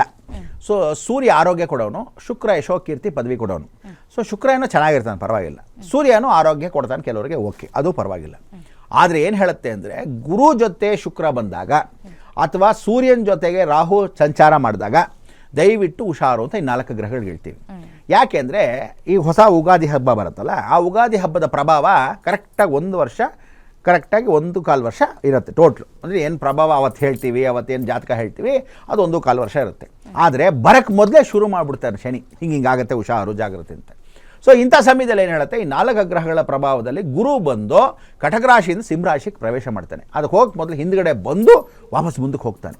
ಸೊ ಬಂದಾಗ ಸ್ಥಗಿತವಾಗಿ ಸಿಂಹರಾಶಿಯಲ್ಲೇ ಕೂತ್ಕೊಂಡ್ಬಿಡ್ತಾನೆ, 9 ತಿಂಗಳು ಆರಾಮಾಗಿ ಕೂತ್ಕೊಂಡ್ಬಿಡ್ತಾನೆ, ಎಲ್ಲೂ ಹೋಗಲ್ಲ. ಆದರೆ ಬಂದು ಹೋಗ್ತಾನಲ್ಲ, ಈಗ ಕಟಕ ರಾಶಿಯಿಂದ ಅವನು ವಾಪಸ್ ಎಲ್ಲಿ ಬರ್ತಾನೆ, ಮಿಥುನ ರಾಶಿಯಿಂದ ವೃಷಭ ರಾಶಿವರೆಗೂ ಬಂದ್ಬಿಡ್ತಾನೆ. ಮಿಥುನ ರಾಶಿಯಿಂದ ವೃಷಭ ರಾಶಿವರೆಗೂ ಬಂದುಬಿಟ್ರೆ ಈ ರಾಹುಕೇತುಗಳು ಆ ಟೈಮ್ ಕರೆಕ್ಟಾಗೆ ನೋಡಿ, ಕುಂಭದಿಂದ ರಾಹು ಎಲ್ಲ ಬರ್ತಾನೆ, ಮಕರಕ್ಕೆ ಬರ್ತಾನೆ. ಇವನು ಸಿಂಹದಿಂದ ಕೇತುವಿಂದ ಪರಿವರ್ತನೆ ಆಗ್ಬಿಟ್ಟು ಅವ್ನು ಹೋಗ್ಬಿಟ್ಟು ಕೂತ್ಕೊಂಡು ಕಟಕಕ್ಕೆ ಕೂತ್ಕೊತಾನೆ. ಈ ಗುರು ಬಂದ ಸಮಯದಲ್ಲಿ ಏನೇನು ಅಪಘಾತಗಳು ಅಂದರೆ ಯಾಕೆ ಅನ್ನೋದು ಜ್ಞಾಪಕ ಇಟ್ಕೊಳ್ಳಿ. ನಂಬರ್ 1, ಗುರುನೇ ರಾಜ ಈ ಸಲ. ನೆಕ್ಸ್ಟ್ ಬರ್ತಕ್ಕಂಥದ್ದು ಗುರು ರಾಜ. ಗುರು ಹೇಳೋದಂಗೆ ನಡೆಯುತ್ತೆ ಇಡೀ ಜಗತ್ತಲ್ಲಿ. ಅಂದರೆ ಗುರು ಅಂದರೆ ಯಾರಿಗೆ ಯಾರ್ಯಾರು ಗುರು ಅಂತಲ್ಲ, ದೇವರ ಗುರುಗಳು ಅಂತಲ್ಲ, ಗುರುಗ್ರಹ. ಸೊ ಗುರುಗ್ರಹ ಭಾಳ ದೊಡ್ಡದು. ಅವನು ಜೈಲಲ್ಲಿ ಕೂತ್ಕೊಂಡ್ರು ಉಪದೇಶನ ಮಾಡೋದು, ಅಕಸ್ಮಾತ್ ಜೈಲಲ್ಲಿ ಕೂತ್ಕೊಳ್ಳದೆ ಇದ್ದರೆ ಒಳ್ಳೆ ಜಾಗದಲ್ಲಿ ದೇವಸ್ಥಾನ ಕೂತ್ಕೊಂಡ್ರು ಉಪದೇಶನೇ ಮಾಡೋದು, ಒಳ್ಳೆ ಜಾಗದಲ್ಲಿ ಕೂತ್ಕೊಂಡ್ರು ಉಪದೇಶನ ಮಾಡೋದು. ಗುರು ಯಾವತ್ತೂ ಒಳ್ಳೆಯವನೇ. ಆದರೆ ದೊಡ್ಡ ಗ್ರಹ ಬಂದು ಕೂತ್ಕೊಂಡ್ರೆ ಜನ್ಮ ಗುರು ನರೋ ದುಃಖಂ ಅಂತ ಕರಿತೀವಿ. ಸೊ ಇಂಥ ಒಂದು ದೊಡ್ಡ ಗ್ರಹ ಗುರು ಬಂದಾಗ ನೇರ ದೃಷ್ಟಿಯಲ್ಲಿ ಬರದೆ ಅಡ್ಡಾದಿಡ್ಡಿ ಅಂದರೆ 6ನೇ ಮನೆಗೆ ಬರೋದು, 8ನೇ ಮನೆಗೆ ಬರೋದು, ಈ ದೃಷ್ಟಿಗಳ ಅಕಸ್ಮಾತ್ ಬಂದರೆ ದೊಡ್ಡ ಗ್ರಹದ ಆಗಿರ್ತಕ್ಕಂಥ ಗುರು ಜೊತೆಗೆ ನೀವುಗಳು ಕೇತು ಬರಬಾರ್ದು ಅಂತ ಹೇಳ್ತೀನಿ. ಅಪಮೃತ್ಯುಗಳು ಜಾಸ್ತಿ. ನೆಕ್ಸ್ಟು ರಾಜನ ಜೊತೆ ಯಾರಿರ್ತಾನೆ, ಮಂತ್ರಿ ಇರ್ತಾನೆ. ಮಂತ್ರಿ ಯಾರು, ಯುಗಾದಿ ಆದ ತಕ್ಷಣ ಮಂತ್ರಿ ಬಂದು ಸಾಕ್ಷಾತ್ ಕುಜ. ಕುಜನ್ ಜೊತೆ ಆಸ್ಫೋಟ ಗ್ರಹ ಅಂತ ಕರಿತೀವಿ. ಕುಜನ್ ಜೊತೆ ಈಗ ಮೊನ್ನೆ ತಾನೇ ನೀನು ಡೆಲ್ಲಿಲಿ ನೋಡಿದೆ ರಮ್ಯಾ, ಆಟೋಲ್ಲಿ ಬಾಂಬ್ ಇಟ್ಟಿದ್ರು ಅಂತ. ಈ ಥರದ ಬಾಂಬು ಆಸ್ಫೋಟಗಳನ್ನು ನೀವು ಫೆಬ್ರವರಿಯಿಂದ ಸ್ಟಾರ್ಟ್ ಆಗಿಬಿಡುತ್ತೆ. ನೋಡಿದ್ವಿ, ಬರೆದಿಟ್ಕೋ, ಎಲ್ಲ ನ್ಯೂಸ್ ಚಾನಲ್ಗೂ ಒಳ್ಳೆ ನ್ಯೂಸ್ಗಳು ಸಿಗುತ್ತೆ. ಅಲ್ಲಿ ಬಾಂಬ್ ಬ್ಲಾಸ್ಟ್ ಅಂತೆ, ಇಲ್ಲಿ ಟೆರರಿಸ್ಟ್ಗಳು ಬಂದರಂತೆ, ಇಲ್ಲಿ ಅಪಘಾತಗಳಂತೆ, ಮಕ್ಕಳನ್ನ ಇದು ಮಾಡೋದಂತೆ, ಟ್ರೈನಲ್ಲಿ ಇಟ್ಟರಂತೆ. ಈಗ ಮೊನ್ನೆ ತಾನೇ ಏನೋ ಸಿಕ್ಕಾಕೊಂಡ್ಬಿಟ್ರು, ದೇಶದವರು ಹಾಳಾಗೋಗ್ಲಿ. ಅದಕ್ಕೋಸ್ಕರ ನಾನು ಈಗಲೇ ಮೊದಲೇ ಏನು ಹೇಳ್ತೀನಿ ಅಂದರೆ, ಕುಜ ಅಂದರೆ ಪೊಲೀಸ್ ಡಿಪಾರ್ಟ್ಮೆಂಟ್. ಸೊ ಅವ್ರಿಗೆ ಸಿಕ್ಕಾಪಟ್ಟೆ ಟೆನ್ಷನ್ ಕೊಡುವಂಥ ಗ್ರಹ ಇದು. ಪೊಲೀಸ್ ಡಿಪಾರ್ಟ್ಮೆಂಟ್ ಸರ್ಚ್ ಮಾಡ್ತಕ್ಕಂಥ ವಿಚಾರಗಳು ರಾಹು ಜೊತೆಗೆ ಕುಜ ಬಂದಾಗ ಆಸ್ಫೋಟ ಅಂತ ಕರಿತೀವಿ. ಸೊ ದಯವಿಟ್ಟು ಎಲ್ಲೆಲ್ಲಿ ಪಬ್ಲಿಕ್ ಜಾಗಗಳಿದೆಯೋ, ಸೊ ಆ ಜಾಗಗಳನ್ನೆಲ್ಲ ಪೊಲೀಸ್ ಡಿಪಾರ್ಟ್ಮೆಂಟ್ ಅವ್ರಿಗೂ ಈ ಮುಂಜಾಗ್ರತೆಯಾಗಿ ತಾವುಗಳಿಗೆ ದಯವಿಟ್ಟು ಎಲ್ಲರೂ ತುಂಬ ಕಾಶಿಯಸ್ ಆಗಿರಿ. ಆ ಸೆಕ್ಯೂರಿಟಿ ಇನ್ನಷ್ಟು ಜಾಸ್ತಿ ಮಾಡಿ. ಏರ್ಪೋರ್ಟ್ ಆಗಲಿ, ರೈಲ್ವೆ ಸ್ಟೇಷನ್ ಆಗಲಿ, ಮಕ್ಕಳಿರೋ ಜಾಗ, ಓಡಾಡೋ ಜಾಗ ಆಗಲಿ, ಸೆಂಟ್ರಾಗಿರ್ತಕ್ಕಂಥ ಯಾವ್ಯಾವುದು ಮಾಲ್ಗಳಿರುತ್ತೆ, ಜನಗಳು ಓಡಾಡತಕ್ಕಂಥ ಫಿಲ್ಮ್ ಜಾಗಗಳು, ಅಥವಾ ರೋಡ್ಗಳಲ್ಲಿ ಬಸ್ ಸ್ಟ್ಯಾಂಡ್ಗಳಾಗಲಿ, ಇಂಥ ಜಾಗಗಳು ಜನ ಸೇರ್ತಕ್ಕಂಥ ಸಂಗತಿ. ದೊಡ್ಡ ದೊಡ್ಡ ಹೋಟ್ಲೈ ನಡುವೆ ಸೇರ್ತಾ ಕೂತ್ಕೊಂತಾರೆ ಭಾಳ ಜನ. ಯಾಕೆಂದರೆ ಕುಡಿಯೋ ತೀರ್ಥದ ಜಾಗ ಕೂಡ ಭಾಳ ಚೆನ್ನಾಗಿ ದೊಡ್ಡದಾಗಿ ಮಾಡ್ತಿದ್ದಾರೆ, ಏನು ಚಿಕ್ಕದಾಗಿ ಮಾಡ್ತಿಲ್ಲ. ಮೊದಲಾದರೆ ಕುಡಿಯೋದು ಎಲ್ಲಿತ್ತು ಅಂದ್ರೆ ರಮ್ಯ ಅಂದರೆ ಎಲ್ಲೋ ರೂಢಲ್ಲಿ ಇತ್ತು ಅಂತ ಇತ್ತು.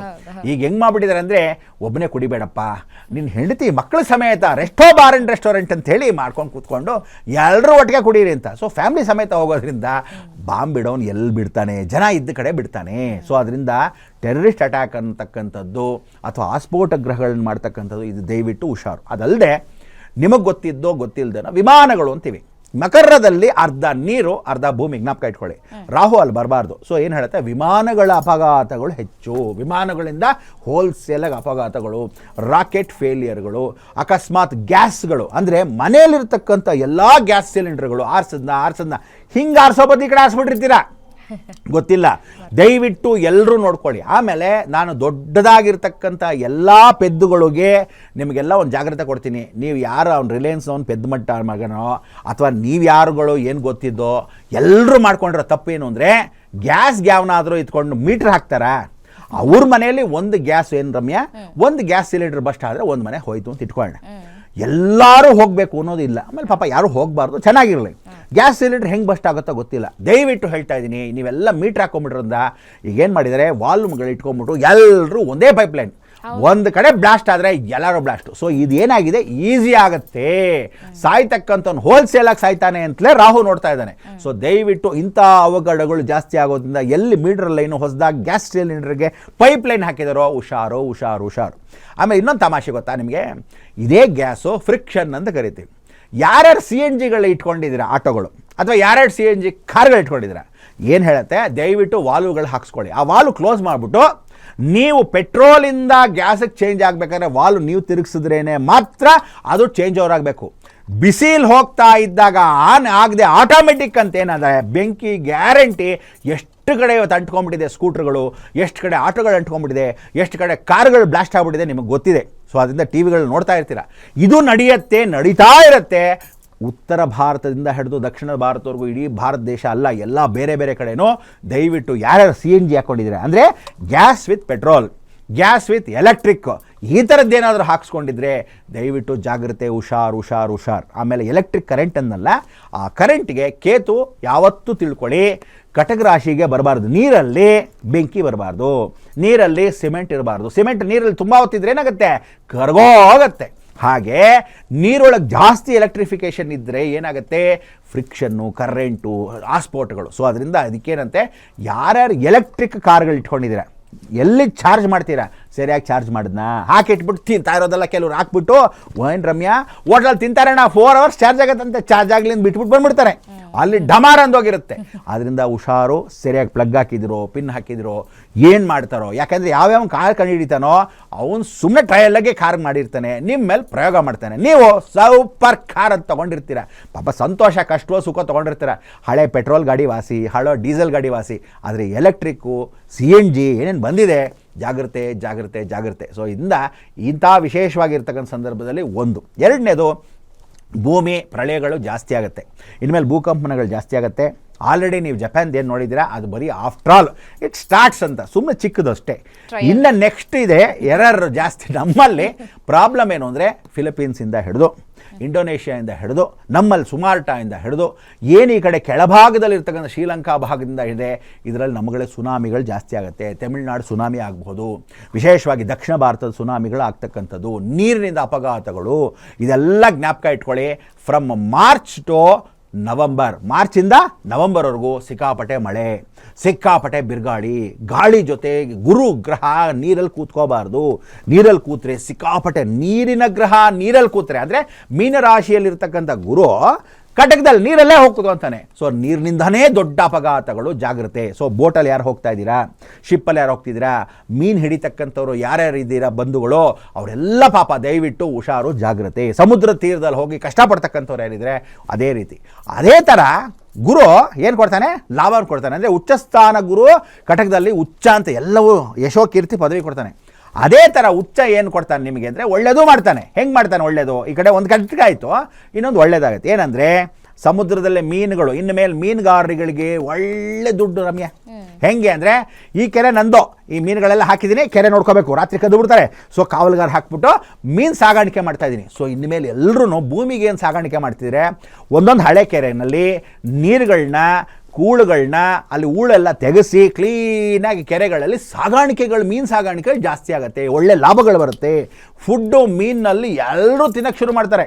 ನೀವು ನೋಡಬೇಕು, ತಿಂದೇ ಇದ್ದವರು ತಿನ್ನಕ್ಕೆ ಶುರು ಮಾಡ್ತಾರೆ ಇನ್ಮೇಲೆ. ಭಾಳ ಒಳ್ಳೇದಂತೆ, ತಿನ್ನಿ ಅಂತ. ಯಾಕೆಂದರೆ ಸ್ಪ್ರೌಟ್ಸ್, ಕಾಳುಗಳು ಹೆಚ್ಚಿನ ಬೆಲೆ ಆಗುತ್ತೆ. ಬೆಲೆಗಳು ಊಟ ತಿನ್ನೋ ಪದಾರ್ಥದಲ್ಲಿ ಕಾಳುಗಳು ಹೆಚ್ಚಾಗುತ್ತೆ. ಅಂದರೆ ಯಾವ ತೊಗರಿ ಬೇಳೆ, ಏನು ಉದ್ದಿನ ಬೇಳೆ, ಏನು ಕಡಲೆಬೇಳೆ, ಏನು ಕಾಳಾಗಿರುತ್ತೆ ಅದೆಲ್ಲ ಬೆಳೆ ಆಗುತ್ತೆ, ಅದೆಲ್ಲ ಬೆಲೆಗಳು ಜಾಸ್ತಿ ಆಗುತ್ತೆ. ಯಾಕೆಂದರೆ ಇನ್ಮೇಲೆ ಇವತ್ತು ನುಗ್ಗೆಕಾಯಿ ಎಷ್ಟು ಗೊತ್ತಾ, 100 ರೂಪಾಯಿಗೆ 2 ನುಗ್ಗೆಕಾಯಿ. ಕೆಲವು ನುಗ್ಗೆಕಾಯಿ ತಿಂತಿಲ್ಲ, ಯಾಕೆಂದರೆ ಎಲ್ಲರೂ ಆರ್ಗ್ಯಾನಿಕ್ ಅಂತ ಇದ್ದಾರೆ. ಸೊ ಇರೋ ಬರೋರೆಲ್ಲ ನುಗ್ಗೆ ಸೊಪ್ಪು, ನುಗ್ಗೆಕಾಯಿ ತಿಂತಿರೋದ್ರಿಂದ ಔಷಧಿಗೆ ಹೋಗುತ್ತಂತೆ. ನಿಮಗೆ ಇಷ್ಟೆಲ್ಲ ಚೆನ್ನಾಗಿದೆ ಅಂತ ಹೇಳ್ಬಿಟ್ಟು ಆ ಥರನೇ ಸ್ಪ್ರೌಟ್ಸೂ ಎಷ್ಟು ಜನ ಮೊಳಕೆ ಕಾಳುಗಳನ್ನ ತಿಂತಾ ಇದ್ದೀರೋ, ಈ ಪದಾರ್ಥಗಳು, ಕಾಳಿನ ಪದಾರ್ಥಗಳು ದುಡ್ಡನ್ನು ಜಾಸ್ತಿ ಮಾಡ್ತಾನೆ. ಸೊ ನಿಮಗೆಲ್ಲ ನೀರಿನಿಂದ ಒಳ್ಳೆ ಲಾಭ ಅಂದರೆ ರತ್ನಗಳ ಲಾಭ, ಮುತ್ತು ಲಾಭ, ಹವಳ ಲಾಭ, ಇದೆಲ್ಲ ನೀರಿನಿಂದ ಸಿಗ್ತಕ್ಕಂಥ ಪದಾರ್ಥಗಳು ಏನಿದೆ, ಕಪ್ಪೆ ಚಿಪ್ಪಿಂತಕ್ಕಂಥದ್ದು, ಈ ಥರದ್ದೆಲ್ಲ ಸಿಕ್ಕಾಪಟ್ಟೆ ಲಾಭಗಳು, ದುಡ್ಡುಗಳು ವ್ಯವಸ್ಥೆ ಅಲ್ಲೂ ಜಾಸ್ತಿ ಮಾಡ್ತಾನೆ. ಆಮೇಲೆ ಯಾರ್ಯಾರು ಹೆಣ್ಣು ಮಕ್ಕಳಿದ್ದಾರೆ, ತುಂಬ ಒಳ್ಳೆ ಸಂತೋಷದ ಸುದ್ದಿ ಏನು ಅಂದರೆ, ಪಾಪ ಸೀರೆ ಅಂತಿದ್ದಾರೆ, ರೇಷ್ಮೆ ಅಂತ. ರೇಷ್ಮೆನಲ್ಲಿ ಮೋಸನೂ ಆಗಿದೆ, ಒಂದು ಕಡೆ ಕ್ಷೇತ್ರದಲ್ಲಿ ತಿರುಪ್ತಿದೆ. ವೆಂಕಟರಮಣ 2 ಬಿಳಿ ಜೊತೆ ಕೆಂಪನ ಕೊಟ್ಟು 54 ಕೋಟಿ ಚಂಬೋ ಶಂಕರ ಅಲ್ಲಿ ಲಾಡು ಹಾಳು ಮಾಡಿದ್ರು. ಅದಾದಮೇಲೆ ರೇಷ್ಮೆ ಹಾಳು ಮಾಡಿದ್ರು. ಈಗ ಆ ಸೀರೆಗಳನ್ನ ಗ್ಯಾರಂಟಿನ ಅಂತ. ಸೊ ದಯವಿಟ್ಟು ಮೈಸೂರು ಸಿಲ್ಕ್ ಫ್ಯಾಕ್ಟ್ರಿ ಹುಷಾರು. ಸೊ ಬೆಂಕಿ ಅಪಘಾತಗಳು, ಸೀರೆಗಳು, ಬಟ್ಟೆಗಳು, ಫ್ಯಾಕ್ಟ್ರಿಗಳು, ಯಾರ್ಯಾರು ಗೋಡೌನ್ಗಳು ಎಲ್ಲಿಟ್ಟಿರ್ತೀರೋ ದಯವಿಟ್ಟು ಬಟ್ಟೆಗಳು ಅಂದರೆ ಸೀರೆ ಬಟ್ಟೆಗಳನ್ನು ಅಥವಾ ಎಲ್ಲಾದರೂ ರಾ ಮೆಟೀರಿಯಲ್ಸ್ನ ಫ್ಯಾಕ್ಟ್ರಿಗಳು ತಯಾರು ಮಾಡೋ ಜಾಗದಲ್ಲಿ ಬೆಂಕಿ ಅಪಘಾತಗಳು ಅಂತ ಹೇಳ್ತಾರೆ. ಅದೇ ಥರ ಸೊ ಸೇಲ್ ಮಾಡೋ ಜಾಗದಲ್ಲಿ ರೇಷ್ಮೆ ಇನ್ನು ಮೇಲೆ ಸಿಕ್ಕಾಪಟ್ಟೆ ಲಾಭ ಬರುತ್ತೆ. ಸೊ ರೇಷ್ಮೆಗಾರರಿಗೆ ಒಳ್ಳೆ ದುಡ್ಡು, ಇಂಪೋರ್ಟು ಎಕ್ಸ್ಪೋರ್ಟು, ಶುಕ್ರ ಅಲ್ವಾ, ಒಳ್ಳೆ ದುಡ್ಡು ಕೊಡಿಸ್ತಾನೆ. ಶುಕ್ರ ಬಂದು ರೇಷ್ಮೆ, ಶುಕ್ರನೇ ಸೀರೆ, ಶುಕ್ರನೇ ವಿಶೇಷತೆ. ಆದರೆ ಇನ್ನೊಂದು ತಮಾಷೆ ಅಂದರೆ ನೀರು ಏನು ರಮ್ಯ, ನೀರಿನಲ್ಲಿರ್ತಕ್ಕಂಥ ವಿಚಾರದಲ್ಲಿ ಏನು ಅಂದರೆ ಎಲ್ಲರಿಗೂ ಚಂದ್ರ. ಸೊ ಈ ಚಂದ್ರ ಏನು ಮಾಡ್ತಾನೆ, ಮನೋಕಾರಕಸ್ಯ ಬುದ್ಧಿ. ಚಂದ್ರ ಒಂದು ಕಡೆ ಲಾಭ ಕೊಡಿಸ್ತಾನೆ, ಒಂದು ಕಡೆ ನಷ್ಟ ಕೊಡಿಸ್ತಾನೆ. ಸೊ ಇನ್ನು ಮೇಲೆ ನೀವುಗಳೆಲ್ಲ ಏನಂದರೆ ಬೆಳ್ಳಿ ರೇಟು ಸಿಕ್ಕಾಪಟ್ಟೆ ಬಂಗಾರಕ್ಕಿಂತ ಜಾಸ್ತಿ ಆಗುತ್ತೆ. ಸೊ ಬೆಳ್ಳಿನ ಆದಷ್ಟು ತೆಗೆದಿಟ್ಕೊಂಡ್ರೆ ಒಳ್ಳೆಯದು. ತಟ್ಟೆ ಮಾಡಿಸ್ಕೋಬೋದು, ಗಟ್ಟಿ ತೊಗೋಬೋದು, ಬೆಳ್ಳಿ ಚೆನ್ನಾಗಿರುತ್ತೆ. ಇನ್ನು ಬೆಳ್ಳಿಗಿಂತ ಚಿನ್ನ ಕಮ್ಮಿ ಆಗ್ಬಿಡುತ್ತೆ. ಯಾಕೆಂದರೆ ಇಂಪೋರ್ಟ್ ಎಕ್ಸ್ಪೋರ್ಟಲ್ಲಿ ನಮಗೆ ಫಾರಿನವ್ರಿಗೆ ಯಾರ್ಯಾರು ಬಂಗಾರ ಕಳಿಸ್ತಾ ಇದ್ದಾರೆ ಅಥವಾ ಯಾರ್ಯಾರು ಬಂಗಾರ ಎಕ್ಸ್ಪೋರ್ಟ್ ಮಾಡ್ತಾ ಇದ್ದಾರೆ, ಇದೆಲ್ಲ ಕಟ್ನಿಟ್ಟು ಆಗ್ತಕ್ಕಂಥದ್ದು, ಎಲ್ಲ ಕಡೆ ಕಾಸ್ಟ್ಲಿ ಆಗ್ತಕ್ಕಂಥದ್ದು, ಸಿಗದೇ ಇರತಕ್ಕಂಥ ಮೆಟೀರಿಯಲ್ ಸಿಗದೇ ಇರತಕ್ಕಂಥದ್ದು, ಎಷ್ಟೋ ಜನ ಕಾಮಗಾರಿಗಳಿಗೆ ಸಿಕ್ಕಾಪಟ್ಟೆ ದುಡ್ಡು ಕೇಳ್ತಾರೆ ಅಂತ ಬಿಟ್ಬಿಡೋದು, ಇದೆಲ್ಲ ನಡೆದು ಜಾಸ್ತಿ ಬರೋದು ಬೆಳ್ಳಿನೇ. ಸೊ ಅದರಿಂದ ಹೆಣ್ಣು ಮಕ್ಕಳಿಗೆ ಬಂಗಾರಕ್ಕಿಂತ ಬೆಳ್ಳಿ ಅವಕಾಶಗಳನ್ನ ಮನೇಲಿ ತಟ್ಟೆಗಳು ತೆಗೆದಿಟ್ಕೊಳ್ಳಿ, ಲೋಟಗಳು ತೆಗೆದಿರಿ, ಯಜಮಾನರಿಗೆ ನಿನ್ಗೊಂದು ಬೆಳ್ಳಿ ನಾನು ಎಲ್ಲರೂ ತೊಗೊಂಡು ಇಟ್ಕೊಳ್ಳೋಣ ಅಂದರೆ ಆ ಕಾಲದಲ್ಲಿ ಏನು ಮಾಡೋರು, ಒಂದು ಗಿಫ್ಟ್ ಕೊಡೋರು. ಲಕ್ಷ್ಮಿ ಏನು ರಮ್ಯಾ, ಒಂದು ಮನೇಲಿ ಬಂದಾಗ ಯಾರಿಗಾದ್ರೂ ಗಿಫ್ಟ್ಗಳು ಕೊಡ್ತಿದ್ರು. ಆ ಕಾಲದಲ್ಲಿ 50 ರೂಪಾಯಿ ಇತ್ತು ಒಂದು ಬೆಳ್ಳಿ. ನಮ್ಮ ತಾತನ ಕಾಲದಲ್ಲಿ ನಾವೆಲ್ಲ ಚಿಕ್ಕ ಹುಡುಗರಾಗಿದ್ದಾಗ ಯಾರ ಮನೆಗೆ ಹೋಗು ಅಂದರೆ, ಒಂದು ಫಿಲ್ಮ್ ಅವಾರ್ಡ್ ಫಂಕ್ಷನ್ ಇತ್ತು ಅಂದರೆ 100 ಡೇಸ್ ಫಂಕ್ಷನ್ ಅಂದರೆ ಎಲ್ರಿಗೂ ಬೆಳ್ಳಿನೇ ಕೊಡೋರು. ರಾಜ್ಕುಮಾರ್ ಅವ್ರ ಮನೆಯಲ್ಲಿ ಒಂದು 100 ಡೇಸ್ ಫಂಕ್ಷನ್ ಮಾಡ್ತಾ ಇದ್ರೆ ಅವರು ಬೆಳ್ಳಿನೇ ಎಲ್ರಿಗೂ ಗಿಫ್ಟ್ ಕೊಡ್ತಾ ಇದ್ರು. 100 ಡೇಸ್ ಫಂಕ್ಷನ್ ಎಲ್ರಿಗೂ ಬೆಳ್ಳಿ ಲೋಟ ಬರ್ತಿತ್ತು, ಅದು ಕರಗಿಸಿ ತಟ್ಟು ಮಾಡ್ಕೊತಿದ್ರು. ಅವ್ರ ಕಷ್ಟಕ್ಕೆ ಉಪಯೋಗ ಆಗ್ತಿತ್ತು ನೋಡಿ. ಆಗ ಬೆಳ್ಳಿ ಕಮ್ಮಿ ಇತ್ತು. ಕೆಲವೊಂದು ಫಂಕ್ಷನ್ ಅಲ್ಲಿ ಈ ಗಣೇಶನದು ಮೂರ್ತಿಗಳೇ ಕೊಟ್ಬಿಡೋರು, ತಿರುಪತಿ ವೆಂಕಟರಮಣ ಸ್ವಾಮಿದು ಅರ್ಧ ಇದು ಕೊಡ್ತಿದ್ರು ವ್ಯವಸ್ಥೆ. ಸೊ ಆಗಿಂದ ಸತ್ಯನಾರಾಯಣ ಪೂಜೆ ಮಾಡೋದು, ಸತ್ಯನಾರಾಯಣ ವಿಗ್ರಹನೇ ಕೊಟ್ಬಿಡೋರು. ಸೊ ಆದ್ರಿಂದ ಇನ್ಮೇಲೆ ಬೆಳ್ಳಿ ಉಪಯೋಗ ಆಗೋದ್ರಿಂದ ಚಂದ್ರನಿಂದ ಆಗತಕ್ಕಂಥ ಅವಕಾಶಗಳು ಸಾಕಷ್ಟು ನಡೆಯುತ್ತೆ. ಇದೆಲ್ಲ ಜನರಲ್ ಆಗಿರ್ತಕ್ಕಂಥ ಮಾತುಕತೆಗಳನ್ನ ನಿಮಗೆ ವಿಚಾರ ತಿಳಿಸ್ತಾ ಇದ್ದೆ. ಓಕೆ ಗುರುಜಿ, ಈಗ ನೋಡಿ, ನಮ್ಮ ರೈತರು ನಮ್ಮ ದೇಶದ ಬೆನ್ನೆಲುಬು ಅಂತ ನಾವೆಲ್ಲರೂ ಕೂಡ ಕರಿತೀವಿ. ರೈತ ಬಹಳ ಮುಖ್ಯ. ಆತ ಬೆಳೆದ್ರೆ ಮಾತ್ರ ನಮಗೆ ತಿನ್ನೋದಕ್ಕೆ ಆಹಾರ. ಇನ್ನು ರೈತನಿಗೆ ಈ 2026 ಯಾವ ರೀತಿಯಾದಂತಹ ಒಳಿತು ತಂದುಕೊಡುತ್ತೆ, ಮತ್ತೆ ಭೂಮಿಯಿಂದ ಏನು ಲಾಭ ಆಗತ್ತೆ ಅಂತ ಹೇಳಿ? ಕೆಲವು ರೈತರಿಗೆ ಈ ಸಲ ಫ್ಲಡ್ಸ್ ಜಾಸ್ತಿ ಆಗುತ್ತೆ. ಏನು ಮಾರ್ಚಿಂದ ಹಿಡಿದು ನವೆಂಬರ್ವರೆಗೂ ಸಿಕ್ಕಾಪಟ್ಟೆ ಫ್ಲಡ್ಸ್ ಬರುತ್ತೆ. ಸೊ ಈ ಸಮಯಕ್ಕೆ ಮುಂದಿನ ವರ್ಷ ರೈತರು ಜಾಸ್ತಿ ಜಾಗೃತಿಯಾಗಿರಬೇಕು. ಅಂದರೆ ಫ್ಲಡ್ಸ್ ಬರುತ್ತೆ, ಮಳೆ ಬರುತ್ತೆ, ನೀರು ಬರುತ್ತೆ ಅಂದಾಗ ನೀವು ಹಾಕೋ ಫಸಲು ನೀರಿಗೆ ಸಂಬಂಧಪಟ್ಟಿರ್ತಕ್ಕಂಥದ್ದು, ನಿಮಗೆ ಬೇಕಾದ ಫಸಲು ಯಾವುದು ಆ ಜಾಗದಲ್ಲಿ ಹಾಕೋಬೋದು. ದಯವಿಟ್ಟು ನೋಡ್ಕೊಂಡು ಹಾಕಿ. ಇಲ್ಲದೇ ಇದ್ದರೆ ಖಂಡಿತ ಪಕ್ಕದವ್ನು ಟೊಮೆಟೊ ಹಾಕ್ತಾನೆ, ನಾನು ಹಾಕ್ತೀನಿ. ಪಕ್ಕದವ್ನು ಕಬ್ಬು ಹಾಕ್ದ, ನಾನು ಹಾಕ್ತೀನಿ. ಅವ್ನು ಅಡಿಕೆ ಬೆಳಿತಾನೆ, ನಾನು ಹಾಕ್ಬಿಡ್ತೀನಿ. ದಯವಿಟ್ಟು ಇಂಥದ್ದು ತಪ್ಪು ಕೆಲಸ ಮಾಡೋಕ್ಕೆ ಹೋಗಬೇಡಿ. ಮಳೆ ಸಿಕ್ಕಾಪಟ್ಟೆ ಜಾಸ್ತಿ ಇದೆ, ಸಿಕ್ಕಾಪಟ್ಟೆ ಬಿರುಗಾಳಿ ಇದೆ, ಫ್ಲಡ್ಸ್ ಜಾಸ್ತಿ ಬರುತ್ತೆ. ಬರೀ ಮಳೆ ಅಲ್ಲ, ಕೊಚ್ಕೊಂಡು ಹೋಗೋಷ್ಟು ನೀರು ಬರುತ್ತೆ. ಶತಸಿದ್ಧ ಬರೆದಿಟ್ಕೊಳ್ಳಿ. ಕರೆಕ್ಟಾಗಿ ನಮಗಿರೋದು 1.5 ವರ್ಷದಲ್ಲಿ ಗುರು ಅಲ್ಲೇ ಇರ್ತಾನೆ. 1.5 ವರ್ಷದಲ್ಲಿ 9 ತಿಂಗಳು ಅಲ್ಲೇ ಇರ್ತಾನೆ. 1.5 ವರ್ಷದಲ್ಲಿ 9 ತಿಂಗಳಿದ್ದಾಗ ಅಷ್ಟು ನೀರು ನೀವು ದಿನ ಮಳೆನ ಏನಪ್ಪ ಹಿಂಗೆ ಅಂತ ಒದ್ದಾಡ್ತೀವಿ ಗೊತ್ತಾ ಒಂದು 2 ವರ್ಷದ ಮುಂದೆ. ಹಾಗೆ ದಯವಿಟ್ಟು ಈ ಸಲ ಆ ಮಳೆಗಳು ಬರೋದ್ರಿಂದ ರೈತರು ನೀವು ಜಾಗೃತಿ ಇರಬೇಕು. ಆದರೆ ಕಾಳುಗಳು ಇದನ್ನೆಲ್ಲ ಜೋಡಿಸಿಟ್ಕೊಳ್ಳಿ, ಚೆನ್ನಾಗಿ ಒಳ್ಳೆ ದುಡ್ಡು ಬರ್ತಕ್ಕಂಥದ್ದು. ಯಾಕಂದರೆ ಕಾಳುಗಳ ಬೆಲೆ ಜಾಸ್ತಿ ಬರುತ್ತೆ. ಒಣಮೆಣಸಿನ್ಕಾಯಿ ಯಾರು ಹಾಕ್ಕೊಂತೀರೋ, ಮೆಣಸಿನ್ಕಾಯಿನ ಯಾರು ಚೆನ್ನಾಗಿ ಒಣಗಿಸಿ ಮಾಡಿ ಒಣಮೆಣಸಿನ್ಕಾಯಿನ ಯಾರು ಮಾಡ್ಕೊತೀರಾ, ಬ್ಯಾಡಗಿ ಮೆಣಸಿನ್ಕಾಯಿಗಳನ್ನ ಯಾರು ಮಾಡ್ಕೊತೀರಾ, ಗುಂಡು ಮೆಣಸಿನ್ಕಾಯಿ ಯಾರು ಮಾಡ್ಕೊತೀರಾ, ಮೆಣಸಿನ್ಕಾಳನ್ನ ನೀವು ವಿಶೇಷವಾಗಿ ಪೂರ್ತಿಯಾಗಿ ಮಾಲ್ಗಳಿಗೆಲ್ಲ ಉಪಯೋಗ ಆಗ್ತಕ್ಕಂಥದ್ದು ಪೆರಿ ಅಂತ ಅಂದ್ಕೊಂಡು ಹಾಕ್ಕೊತೀರಾ, ಅಂದರೆ ಅದರ ಬೀಜಗಳನ್ನೆಲ್ಲ ಒಣಗಿಸಿಟ್ಕೊತೀರಾ, ಅಂಥದ್ದೆಲ್ಲ ಮಾಡ್ಕೊಳ್ಳಿ. ಆಮೇಲೆ ಯಾವ್ಯಾವ ತರಕಾರಿ ತಿಂತೀರಾ, ಎಲ್ಲ ತರಕಾರಿ ಬೀಜಗಳು, ಎಲ್ಲ ಹಣ್ಣಿನ ಬೀಜಗಳು ಸಿಕ್ಕಾಪಟ್ಟೆ ಬೆಲೆ, ನಿಮ್ಗೆ ಒಳ್ಳೆ ದುಡ್ಡು ಸಿಗುತ್ತೆ. ಯಾಕಂದರೆ ಇನ್ಮೇಲೆ ಅದೇ ತಿನ್ನೋ ಜನ. ಏನು ಅಂದರೆ ಕಲ್ಲಂಗಡಿ ಹಣ್ಣು ಬೀಜ, ಕರ್ಬೂಜ ಹಣ್ಣು ಬೀಜ, ವಿಶೇಷವಾಗಿ ಹೀರೆಕಾಯಿ ಬೀಜ, ಸೌತೆಕಾಯಿ ಬೀಜ, ಎಲ್ಲ ಬೀಜಗಳನ್ನು ತಿಂತಕ್ಕಂಥ ಅವಕಾಶಗಳು. ಅಂದರೆ ಇದರಲ್ಲಿ ಚೆನ್ನಾಗಿದೆ ಚೆನ್ನಾಗಿದೆ ಅಂತ ಕಥೆಗಳು ಅವ್ರು ಬಿಡ್ತಾರೆ. ನಾವೊಂದು ಹೇಳ್ತೀನಿ, ಇದನ್ನು ನಮ್ಮ ತಾತನ ಕಾಲದಲ್ಲೇ ಹೇಳೋರು ಎಲ್ಲ ತಿನ್ನಿ ಅಂತ. ನೀವೀಗ ಬೀಜಗಳನ್ನ ಹುಡ್ಕೊಂಡು ಹೋಗ್ತಿದ್ದೀರ ಅಷ್ಟೇ. ಸೊ ಎಲ್ಲನೂ ಡಯಟ್ ಪ್ರೋತ್ಸಾಹ ತಿಂತಾ ಇದ್ದೀರಿ. ನೋಡಿ, ಒಂದು ಹೇಳ್ತೀನಿ, ತಿನ್ನೋ ಪದಾರ್ಥಗಳು ಯಾವುದೇ ಆಗಲಿ ವೈಟನ್ನು ತಿನ್ನಬೇಡಿ. ಯಾವ ಕಾರಣಕ್ಕೂ ಈ 3ನ ವೈಟ್ಗಳು ಮಾತ್ರ ತಿನ್ನಬೇಡಿ. ಹಾಲನ್ನ ನೀರು ಹಾಕ್ಕೊಂಡು ತೊಗೊಳ್ಳಿ. ಇನ್ಮೇಲೆ ಹಾಲಿಗೆ ತೊಂದರೆಗಳಾಗುತ್ತೆ. ಅಂದರೆ ಜಲ ಅಲ್ವಾ. ಸೊ ಹಸುಗಳನ್ನ, ಒಳ್ಳೆ ಊಟ ಮಾಡಿಸಿರೋ ಹಸುಗಳನ್ನ ಹಾಲು ಮಾತ್ರ ನೀವು ತೊಗೊಳ್ಳಿ. ಕೆಲವು ಹಸುಗಳನ್ನ ಎಲ್ಲೋ ಅಂದರೆ ಅಲ್ಲಿ ಪೇಪರ್ಗಳು ತಿನ್ನುತ್ತೆ, ಎಲ್ಲಂದರೆ ಅಲ್ಲಿ ಪ್ಲಾಸ್ಟಿಕ್ ತಿಂತಾ ಇದೆ, ಎಲ್ಲಂದರೆ ಕಸ ತಿಂತಾ ಇದೆ, ಹಸುಗೆ ಸರಿಯಾಗಿ ಹಾಕ್ತಾ ಇಲ್ಲ ಮೇವುಗಳವನು. ಸೊ ಅಂಥ ಹಸುಗಳ ಹಾಲನ್ನ ನೀವು ಹಿಂಡ್ಕೊಂಡು ತಿಂದಾಗ ನಿಮಗೆ ಇನ್ಫೆಕ್ಷನ್ಸು, ರೋಗಗಳು ಬರುತ್ತೆ. ಸೊ ಆ ಥರ ಇನ್ನು ಮೇಲೆ ಹಾಲಿನ ಪದಾರ್ಥಗಳು ಒಳ್ಳೆ ದುಡ್ಡು ಲಾಭ ಬರುತ್ತೆ. ಯಾವುದ್ಯಾವುದು? ಪನ್ನೀರ್ ಸಿಕ್ಕಾಪಟ್ಟೆ ದುಡ್ಡು ಲಾಭ, ಟೋಪೋ ಒಳ್ಳೆ ಫಸ್ಟ್ ಕ್ಲಾಸ್ ಲಾಭ, ಬೆಣ್ಣೆ ಸಿಕ್ಕಾಪಟ್ಟೆ ಲಾಭ, ಒಳ್ಳೆ ತುಪ್ಪ ಒಳ್ಳೆ ಲಾಭ. ಅಂದರೆ ಇದೆಲ್ಲ ನೆಕ್ಸ್ಟ್ ಇನ್ನು ಲಾಭ ಆಗ್ತಕ್ಕಂಥದ್ದು ಅಂದರೆ ಹಾಲಿನ ಪದಾರ್ಥಗಳು ಚಂದ್ರನ ಜೊತೆಗಿರ್ತಕ್ಕಂಥದ್ದು ಎಲ್ಲನೂ. ಶುಕ್ರ ಚಂದ್ರ ಇದ್ದರೆ ಹಾಲಿನ ಲಾಭಗಳು ನಡೆಯುತ್ತೆ. ಅಂದರೆ ಫುಡ್ಡು ಪ್ರಾಡಕ್ಟ್ಸಲ್ಲಿ ಮಿಲ್ಕ್ ಪ್ರಾಡಕ್ಟ್ಸು ಹೆಚ್ಚಿನ ಪದಾರ್ಥಗಳನ್ನ ಮಾಡ್ತಾರೆ. ಆದರೆ ಅದನ್ನು ನೋಡ್ಕೊಂಡು ತೊಗೋಬೇಕು. ವೈಟ್ಗಳು ಯಾವ್ಯಾವ ತೊಗೋಬಾರ್ದು? ಉಪ್ಪು ತೊಗೋಬೇಡಿ, ಸೇಂದ್ರ ಲವಣ ತೊಗೊಳ್ಳಿ, ಮೈದಾ ಮುಟ್ಟಬೇಡಿ ಯಾವ ಕಾರಣಕ್ಕೂ. ಬ್ರೆಡ್ಡು, ಬನ್ನು, ಪಿಜ್ಜಾ ಬರ್ಗರು ಮಕ್ಕಳಿಗೆ ಮೊದಲೇ ಕೊಡಬೇಡಿ. ಇನ್ನು ಮೇಲೆ ನೆಕ್ಸ್ಟ್ ಇರ್ತಕ್ಕಂಥ ವೈಟಲ್ಲಿ ಬಹಳ ಡೇಂಜರಸ್ಸು ಈ ಮೈದಾ. ಆ ಮೈದಾನ ಯಾವ ಕಾಲಕ್ಕೂ ಮುಟ್ಟಬೇಡಿ, ಸಕ್ಕರೆ ಮುಟ್ಟಬೇಡಿ. ಮೊಟ್ಟೆ ಅವ್ರ ಹಣೆ ಬರ, ಅವ್ರವ್ರ ಪಾಪ ತಿಂತಾರೆ, ಅದರಲ್ಲೂ ಡೂಪ್ಲಿಕೇಟ್ ಬೇರೆ ಬರ್ತಾ ಇದೆ ಎಷ್ಟೋ ತಿಂತ್ಕೊಂಡ್ತಕ್ಕಂಥದ್ದು. ಕೆಲವರು ಮೊಟ್ಟೆ ತಿನ್ಬೇಕಂದ್ರೆ ಏನೋ ಒಂದು ಅಂಶ ಪತ್ತೆಯಾಗಿದೆ, ಕ್ಯಾನ್ಸರ್ ಬರ್ತಾ ಇದೆ. ಅಂದ್ರೆ ಏನಾಗಿದೆ, ಫಾರ್ ಎಕ್ಸಾಂಪಲ್ ಈಗ ನೀನು ಕೇಳೋದು ಹೆಂಗಿದೆ ಅಂದ್ರೆ, ನಾನ್ ವೆಜಿಟೇರಿಯನ್ ಆಗಿ ವೆಜಿಟೇರಿಯನ್ ಅವ್ರ ಹತ್ರ ನನ್ನ ಹತ್ರ ಕೇಳಿದ್ರೆ ಹೆಂಗೆ ಗೊತ್ತಾಗುತ್ತೆ. ಆ ಮೊಟ್ಟೆ ಕೂಡ ನಾನು ತಿನ್ನಕ್ಕೆ ಹೋಗಿಲ್ಲ, ತಿಂದಿಲ್ಲ. ಏನಾಗಿದೆ ತಮಾಷೆ ಏನು ಅಂದರೆ, ಭಾಳ ಜನ ಮೊದಲು ಆದರೆ ಮೊಟ್ಟೆಗಳನ್ನ ಆಯಿಲ್ ಪದಾರ್ಥವನ್ನು ಸೇರಿಸಿ ಮಕ್ಕಳಿಗೆ ಒಳ್ಳೆ ಚೆನ್ನಾಗಿರುತ್ತೆ, ಪೌಷ್ಟಿಕವಾಗಿ ಬೆಳೀತಾರೆ ಅಂತ ಸೂರ್ಯನ ಮಧ್ಯೆ ಮಲಗಿಸ್ಬಿಟ್ಟು ಹಚ್ಚೋರು. ಸೊ ಇಂಥದ್ದೆಲ್ಲ ಆಗೋರು. ಅದಕ್ಕೆ ಅಕಸ್ಮಾತ್ ರೋಗಗಳು ಬಂದಾಗ ಔಷಧಿ ರೂಪದಲ್ಲಿ ಉಪಯೋಗಿಸ್ತಿದ್ರು ಎಲ್ಲ ಜಾತಿ ವರ್ಗದವರು ಮೊಟ್ಟೆ ತಿನ್ನೋರು. ಅಂದರೆ ಅಮ್ಮನ ತಿಂದರೆ ಮಗುನ ತಿಂದರೆ ನಮಗೇನು ಭಯ ಇಲ್ಲ, ಅಮ್ಮನ ತಿಂತೀವಲ್ಲ ಮಗುನ ತಿನ್ನೋದೇನು ಅಂತ ತಿನ್ಬಿಡೋರು. ಸೊ ಎಲ್ಲರೂ ತಿನ್ನಬೇಕು ಅಂತಲ್ಲ, ಅವ್ರವ್ರ ಹಣೆ ಬರ ಅವರು ತಿನ್ಕೊಂಡು ಹೋಗಲಿ. ಒಂದೇನಾಗಿದೆ, ಆರ್ಟಿಫಿಷಿಯಲ್ ಮೊಟ್ಟೆಗಳನ್ನು ತಯಾರು ಮಾಡ್ತಾ ಇದ್ದಾರೆ ಇವತ್ತಿನ ದಿವಸ. ಎಲ್ಲರೂ ನಿಮ್ಮನ್ನು ಡಿವೈಡ್ ಆ್ಯಂಡ್ ರೂಲ್ ಪಾಲಿಸಿಗೆ ರೋಗಗಳನ್ನು, ಹಳೇ ಪೆಸ್ಟಿಸೈಡ್ಸ್ನ ಏನು ಫಾರಿನ್ನಲ್ಲಿರ್ತಕ್ಕಂಥ ಔಷಧಿ ಏನಿದೆ ಅದೆಲ್ಲ ಪೂರ್ತಿಯಾಗಿ ಮೆಚೂರಿಟಿ ಆಗೋಗಿ ಅದೆಲ್ಲ ಡಿಸ್ಪ್ಯಾಚ್ ಆಗಿ ಅದು ಅಕಸ್ಮಾತ್ ಎಲ್ಲ ಮುಗಿದೋಗಿರೋದನ್ನ ತೊಗೊಂಬಂದು ಇಲ್ಲಿ ನಮ್ಮ ಪೆಸ್ಟಿಸೈಡ್ಸ್ ಕೊಡ್ತಾ ಇದ್ದಾರೆ. ಸೊ ಹಳೇ ಹೊಸದಾಗಿ ಕೊಡ್ತಾ ಇದ್ದಾರೆ. ಸೊ ಅದನ್ನು ನೀವು ಇಲ್ಲಿ ಪಾಪ ಹೊಡ್ಕೊಂಡು ಏನು ಮಾಡ್ತಾ ಇದ್ದೀರಾ, ಅದನ್ನೆಲ್ಲ ನಾವು ಇಂಡಿಯಾ ಭಾರತ ದೇಶದವರು ನಮ್ಮ ಸಮೃದ್ಧಿಯನ್ನು ಬೇರೆ ಆಂಗ್ಲ ದೇಶದಿಂದ ತಗೊಂಬಂದು ಹಾಳು ಮಾಡ್ಕೊತಾ ಇದ್ದೀವಿ. ದಯವಿಟ್ಟು ಹೇಳ್ತಾ ಇದ್ದೀವಿ, ತಾಯಿಂದರೇ ಮಕ್ಕಳನ್ನ ಹಾಳು ಮಾಡ್ತಾ ಇರೋದು, ಯಾರು ಬೇರೆಯವ್ರು ಹಾಳು ಮಾಡ್ತಾ ಇಲ್ಲ. ನೀವೇ ಮಕ್ಕಳನ್ನ ಹಾಳು ಮಾಡ್ತೀರಾ. ನಿಮ್ಮ ತಾಯಿಂದರು ಇನ್ನ ಮೇಲೆ ಚಂದ್ರನಿಂದ ದೂರ ಆಗ್ತಾರೆ ಮಕ್ಕಳು. ನೀವು ಯಾರ ಕೈಯಲ್ಲಿ ತೋರಿಸ್ತೀರಳೆ, ನನ್ನ ಮಗ ನನ್ನ ಮಾತೇ ಕೇಳಲ್ಲ ಅಂತ ಕೇಳ್ತಾರೆ. ಯಾಕೆ ಕೇಳಲ್ಲ ಅಂದರೆ, ನೀವು ಬೆಳೆಸ್ತಿರೋದು ಆಯಾ ಕೈಯಲ್ಲಿ, ಕಳಿಸ್ತಿರೋದು ಸ್ಕೂಲಲ್ಲಿ ಯಾರ ಜೊತೆನೋ, ನೀವು ಒಂದಿಷ್ಟು ಟೈಮ್ ಕೊಡ್ತಾ ಇಲ್ಲ ಮಕ್ಕಳಿಗೆ. ಹೆಂಗೆ ನಿಮ್ಮ ಮಾತು ಕೇಳ್ತಾರೆ? ಸೊ ನಿಮ್ಮ ಮಾತು ಕೇಳದೆ ಅವ್ರ ಜೊತೆ ಯಾರ ಜೊತೆ ಇರ್ತಾರೋ ಆ ಮಕ್ಕಳು ಕರೆಕ್ಟಾಗಿ 6 ವಯಸ್ಸಿಂದ 12 ವಯಸ್ಸವರೆಗೂ ಯಾರ ಜೊತೆ ಚೆನ್ನಾಗಿರ್ತಾರೋ, 6ರಿಂದ 12 ಜ್ಞಾಪಕ ಇಟ್ಕೊಳ್ಳಿ. ಮಕ್ಕಳು ಹುಡುಗ ಆಗಲಿ ಯಾರು 6ರಿಂದ 12 ಇರ್ತಾರೆ, ಆ ಟೈಮ್ ಕರೆಕ್ಟಾಗಿ ಬ್ಲೆಂಡ್ ಆಗೋ ಸಮಯ. ನೀವು ಆ ಟೈಮ್ಗೆ ಏನು ಮಾಡ್ತೀರಾ, ಗಂಡ ಹೆಂಡತಿ ಮಕ್ಕಳ ಮಧ್ಯೆ ಜಗಳ ಮಾಡ್ತೀರಾ, ಏನೇನೋ ಪದಾರ್ಥ ತಿಂತೀರಾ. ತಿನ್ಕೋ ಪರವಾಗಿಲ್ಲ ಅಂತ ಅದಕ್ಕೂ ಕೊಡಿಸಿ ನೀವು ತಿಂತೀರಾ. ಮಕ್ಕಳಿಗೋಸ್ಕರ ನೀವು ಬದುಕಬಾರ್ದು, ನಿಮಗೋಸ್ಕರ ಮಕ್ಕಳು ಬದುಕಬೇಕು. ಅದಕ್ಕೆ ಏನು ಮಾಡ್ಬೇಕು, ನೀವು ಸ್ಟ್ರಿಕ್ಟ್ ಆಗಿರ್ಬೇಕು, ಒಳಗಡೆ ಪ್ರೀತಿ ಇರಬೇಕು, ತೋರಿಸ್ಕೋಬಾರ್ದು, ಚೆನ್ನಾಗಿ ಹೊಡೆದು ಮಕ್ಕಳನ್ನ ಚೆನ್ನಾಗಿ ಸಾಕಬೇಕು. ಹೇಗೆ ಸಾಕಬೇಕು, ನೀವು ನನಗೆ ಈ ಕಷ್ಟ ಇದೆ, ನಾನು ಹೇಳಿದಾಗ ನೀನು ಜೀವನ ಮಾಡಬೇಕು ಹೊರತು ನಿನ್ನ ಹಠಕ್ಕೆ ನಾನು ಜೀವನ ಮಾಡಬಾರ್ದು ಅಂತ ಮಕ್ಕಳಿಗೆ ಫಸ್ಟ್ ಆಫ್ ಆಲ್ ಎಲ್ಲ ತಾಯಿಂದರು ಮಕ್ಕಳ ಕೈಯಲ್ಲಿ ಮೊಬೈಲ್ ಕೊಡಬೇಡಿ. ಇನ್ನು ಮೇಲೆ ರೇಡಿಯೇಷನ್ ಜಾಸ್ತಿ ಆಗುತ್ತೆ. ರಾಹು ಬಂದು ಮಕರದಲ್ಲಿ ಕೂತ್ಕೊಂಡ್ರೆ ನೀರು ಮತ್ತು ಭೂಮಿ ಅಂದರೆ ಜ್ಞಾಪಕ ಇಟ್ಕೊಳ್ಳಿ, ರಾಹು ಯಾವತ್ತು ಜಲದಲ್ಲಿ ಕೂತ್ಕೊಂತಾನೋ ಇನ್ನು ಮೇಲೆ ರೇಡಿಯೇಷನ್ ಜಾಸ್ತಿ ಆಗತ್ತೆ.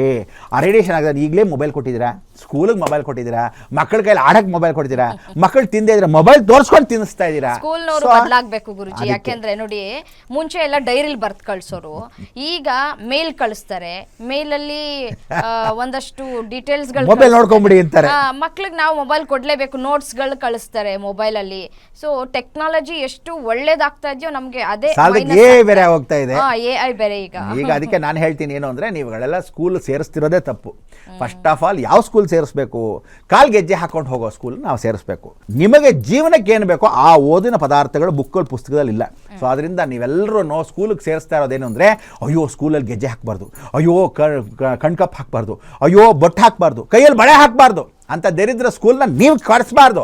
ಅದಕ್ಕೆ ನಮಗೆ ಆ ಸ್ಕೂಲ್ ಬೇಕಾಗಿಲ್ಲ. ಬೇರೆ ಸ್ಕೂಲ್ನ ಒಳ್ಳೆ ಸಂಪ್ರದಾಯವಾಗಿ ಫಸ್ಟ್ ಕ್ಲಾಸಾಗಿ ಕುಂಕುಮ ಇಟ್ಬೇಕು, ಹೆಣ್ಮಕ್ಳು ಕಾಲು ತುಂಬ ಗೆಜ್ಜೆ ಹಾಕೋಬೇಕು, ತಲೆ ತುಂಬ ಕೂದಲು ಹಾಕಬೇಕು, 2 ಜಡೆ ಹಾಕಬೇಕು. ಯಾವತ್ತು 2 ಹೆಣ್ಣು ಮಕ್ಕಳಿಗೆ 2 ಜಡೆ ಹಾಕ್ತಿರೋ ಹೆಣ್ಣು ಮಕ್ಕಳಿಗೆ ದಿನಗಳ ಪ್ರಾಬ್ಲಮ್ ಬರಲ್ಲ, ಪೀರಿಯಡ್ಸ್ ಪ್ರಾಬ್ಲಮ್ ಬರಲ್ಲ. ಜ್ಞಾಪಕ ಇಟ್ಕೊಳ್ಳಿ. ಅದಕ್ಕೆ ಈ ಗಂಟನ್ನ 2 ಜಡೆಗಳು ಹಾಕ್ತಾಯಿದ್ದು. ಕಾಲು ಗೆಜ್ಜೆ ಯಾಕೆ ಹಾಕ್ತಾರೆ ಅಂದರೆ, ಆ ನರಗಳಿಗೆ ಅದು ಕಂಟ್ರೋಲ್ ಬರುತ್ತೆ. ಚಿಕ್ಕ ಮಕ್ಕಳಿಗೆ ಯಾವತ್ತೂ ಕಾಮದೃಷ್ಟಿಗಳು ಬರಲ್ಲ, ಪರಪುರುಷ ದೃಷ್ಟಿಗಳು ಬರಲ್ಲ, ನೇರವಾಗಿ ನಿಷ್ಠೆಯಾಗಿರುತ್ತೆ. ಹುಡುಗರಿಗೆ ವಿಶೇಷವಾಗಿ ಸೊಂಟಕ್ಕೆ ಉಡ್ದಾರ ಹಾಕಿ ಅಂತಾರೆ, ನೀವು ಹಾಕಬಾರ್ದಂತೆ. ಯಾರು ಹೇಳಿದವರು ನನಗೆ ಗೊತ್ತಿಲ್ಲ.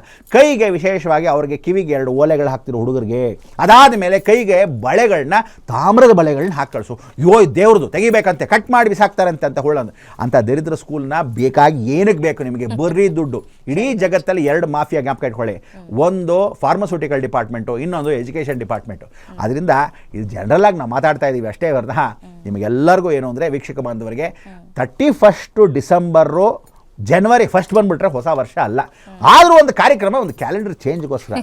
ಆದರೆ ನಾನು ಹೇಳಿರೋ ಅಷ್ಟು ಭವಿಷ್ಯ ಇವಾಗಿಂದಲ್ಲ. ಯಾವತ್ತು ತಿಳ್ಕೊಳ್ಳಿ, ಉಗಾದಿ ಹಬ್ಬದ ನಾನು ವಿಚಾರನ ಮೊದಲೇ ನಿಮಗೆ ತಿಳಿಸ್ತಿದ್ದೀನಿ. ಇಂತಿಂಥ ಗ್ರಹ ಅಂದರೆ ರಾಜ ಯಾರು ಈ ಸಲ ಜ್ಞಾಪಕ ಇಟ್ಕೊಳ್ಳಿ, ಪೂರ್ತಿಯಾಗಿ ಜ್ಞಾಪಕ ಇಟ್ಕೊಳ್ಳಿ, ಗುರುನೇ ರಾಜ. ನೆಕ್ಸ್ಟ್ ಮಂತ್ರಿ ಯಾರು ಅಂದರೆ ಸಾಕ್ಷಾತ್ ಕುಜ. ಮೂರನೇವನ ವಿಶೇಷವಾಗಿರ್ತಕ್ಕಂಥ ಸೇನಾಧಿಪತಿ ಯಾರು ಅಂದರೆ ಈ ಸಲ ಬಹಳ ಡೇಂಜರಸ್ ಸೇನಾಧಿಪತಿ. ಸೊ ಅದರಿಂದ ನೀವು ಆ ಶುಕ್ರನ ಪರಿವರ್ತನೆ ಮಾಡಿಕೊಳ್ಳೇಬೇಕು. ಸೊ ಸೇನಾಧಿಪತಿ ಆಗಿರ್ತಕ್ಕಂಥ ಯಾರೇ ಆದರೂ ಅವನದೇ ನಡೆಯುತ್ತೆ, ಅವನದೇ ರಾಜ್ಯ, ಅವನದೇ ಪರಿಪಾಲನೆ. ಸೊ ಅದರಿಂದ ನೀವುಗಳು ಇನ್ನು ಮೇಲೆ ಇಷ್ಟೆಲ್ಲ ಪಾಯಿಂಟ್ಸ್ ಹೇಳಿರೋದ್ರಲ್ಲಿ ಒಂದೊಂದೇ ಸೂಕ್ಷ್ಮವಾಗಿ ಗಮನಿಸ್ಕೊಂಡು ಮನೆಯಲ್ಲಿ ಎಚ್ಚರಿಕೆಯಿಂದ ಇದ್ದು ಊಟ ಉಪಚಾರದಲ್ಲಿ ಕರೆಕ್ಟಾಗಿದ್ದು ರೈತಾಭ್ಯ ವರ್ಗನ ಪರಿವರ್ತನೆ ಮಾಡಿಕೊಂಡ್ರೆ ಸಂತೋಷ. ರಾಜಕೀಯ ಅಂತ ಬಂದಂತಹ ಸಂದರ್ಭದಲ್ಲಿ ನಮ್ಮನ್ನ ಯಾರು ಆಳ್ತಾರೆ, ನಮಗೆ ಯಾವ ರೀತಿಯಾದಂತಹ ಒಳಿತು ಮಾಡ್ತಾರೆ, ನಾವು ಆರಿಸಿ ಕಳಿಸಿದಂತಹ ನಾಯಕರು ಈಗ ನಮ್ಮ ಒಳಿತನ್ನ ಮರ್ತ್ಬಿಟ್ಟಿದ್ದಾರೆ. ಅವರ ಕುರ್ಚಿಗಾಗಿ ಸಾಕಷ್ಟು ಚರ್ಚೆಯನ್ನು ಮಾಡ್ತಾ ಇದ್ದಾರೆ, ಕಿತ್ತಾಟ್ಗಳು ನಡೀತಾನೆ ಇದೆ. ಸೊ 2026ರಲ್ಲಿ ನಾಯಕತ್ವ ಬದಲಾವಣೆ ಆಗತ್ತಾ, CM ಬದಲಾವಣೆ ಆಗತ್ತಾ, ರಾಜಕೀಯ ಅಂತ ಬಂದಾಗ ಏನೆಲ್ಲ ಬದಲಾವಣೆ ಆಗಬಹುದು ಗುರುಜಿ? ಸಾಧಾರಣವಾಗಿ 2026 ಅಂದರೆ ನಾನೀಗ ಹೇಳೋ ಪ್ರಕಾರ ಯುಗಾದಿ ಹಬ್ಬದ ನಂತರ. ಸೊ ಫೆಬ್ರವರಿ 14ನೇ ತಾರೀಕು ಮೇಲೆ ಯಾರ್ಯಾರು ಆಳ್ತಾರೆ ಅಂದರೆ ಹೊಸದಾಗಿ ಬರ್ತಾರೆ, ಬದಲಾವಣೆ ಆಗತ್ತಾ ಅಂತ ನೀವು ಕೇಳ್ತೀಯ. ಫಸ್ಟ್ ಪ್ರಶ್ನೆ 2000%, 1% ಅಲ್ಲ 2000% ಗ್ಯಾರಂಟಿ ಬದಲಾವಣೆ ಆಗುತ್ತೆ.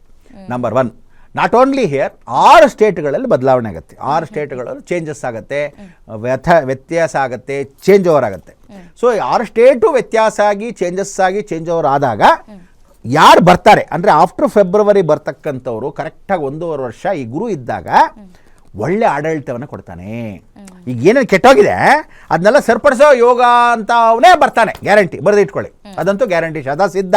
ಅದು ನಮ್ಮ ಕರ್ನಾಟಕದಲ್ಲಾಗಲಿ, ಪಕ್ಕದಲ್ಲಿರ್ತಕ್ಕಂಥ ಆಂಧ್ರ ತೆಲಂಗಾಣ ಭಾಗದಾಗಲಿ, ಅಥವಾ ಈ ಕಡೆ ಇರ್ತಕ್ಕಂಥ ವಿಶೇಷವಾಗಿ ತಮಿಳ್ನಾಡು ಭಾಗ ಆಗಲಿ, ಆ ಕಡೆ ಭಾಗ ಆಗಲಿ, ಸಡನ್ ಚೇಂಜಸ್. ತಮಿಳ್ನಾಡಂತೂ ಕುಜದ ಜಾಗ, ಕುಜ ಮಂತ್ರಿ ಅಲ್ವಾ, ಚೇಂಜ್ ಮಾಡಿಬಿಡ್ತಾನೆ, ಹೊಸ ಕಾನೂನು ತರತಕ್ಕಂಥ ಅವಕಾಶಗಳು ಬರ್ತಾನೆ. ಸೊ ಹೀಗೆ ಬಂದಾಗ ಒಂದೊಂದು ಗ್ರಹದಲ್ಲಿ ಹೀಗೆ ಅಂತೀವಿ. ಆದರೆ ಶನಿ ಪರಿವರ್ತನೆ ಮಾಡ್ತಕ್ಕಂಥ ಅವಕಾಶಗಳಿದ್ದಾರೆ, ಜ್ಞಾಪಕ ಇಟ್ಕೊಳ್ಳಿ.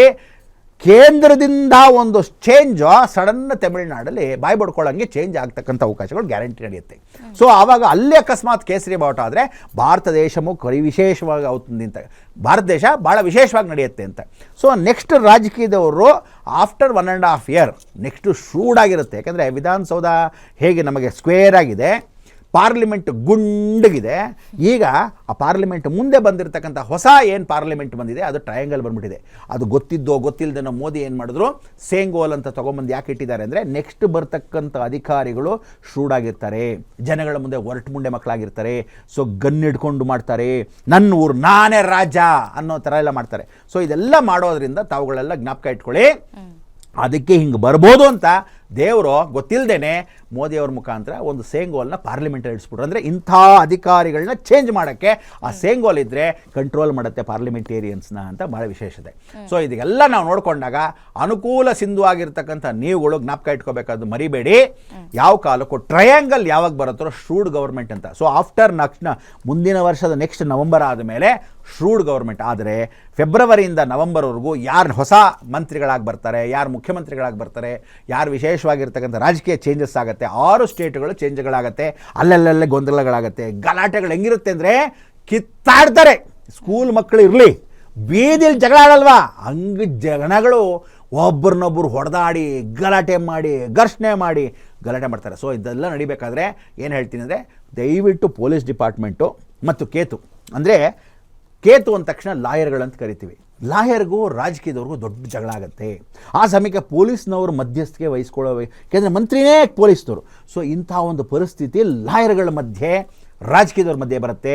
ಈ ಟ್ರಯಾಂಗಲ್ ಯಾರ್ಯಾರಿಗೆ, ಕುಜನ್ಗೆ, ಲಾಯರ್ಗೆ ಮತ್ತು ರಾಜಕೀಯದವ್ರಿಗೆ ಶನಿ. ಸೊ ಈ 3 ಗ್ರಹಗಳು ಒಂದಕ್ಕೊಂದು ಫಾಲೋ ಆಗುತ್ತೆ.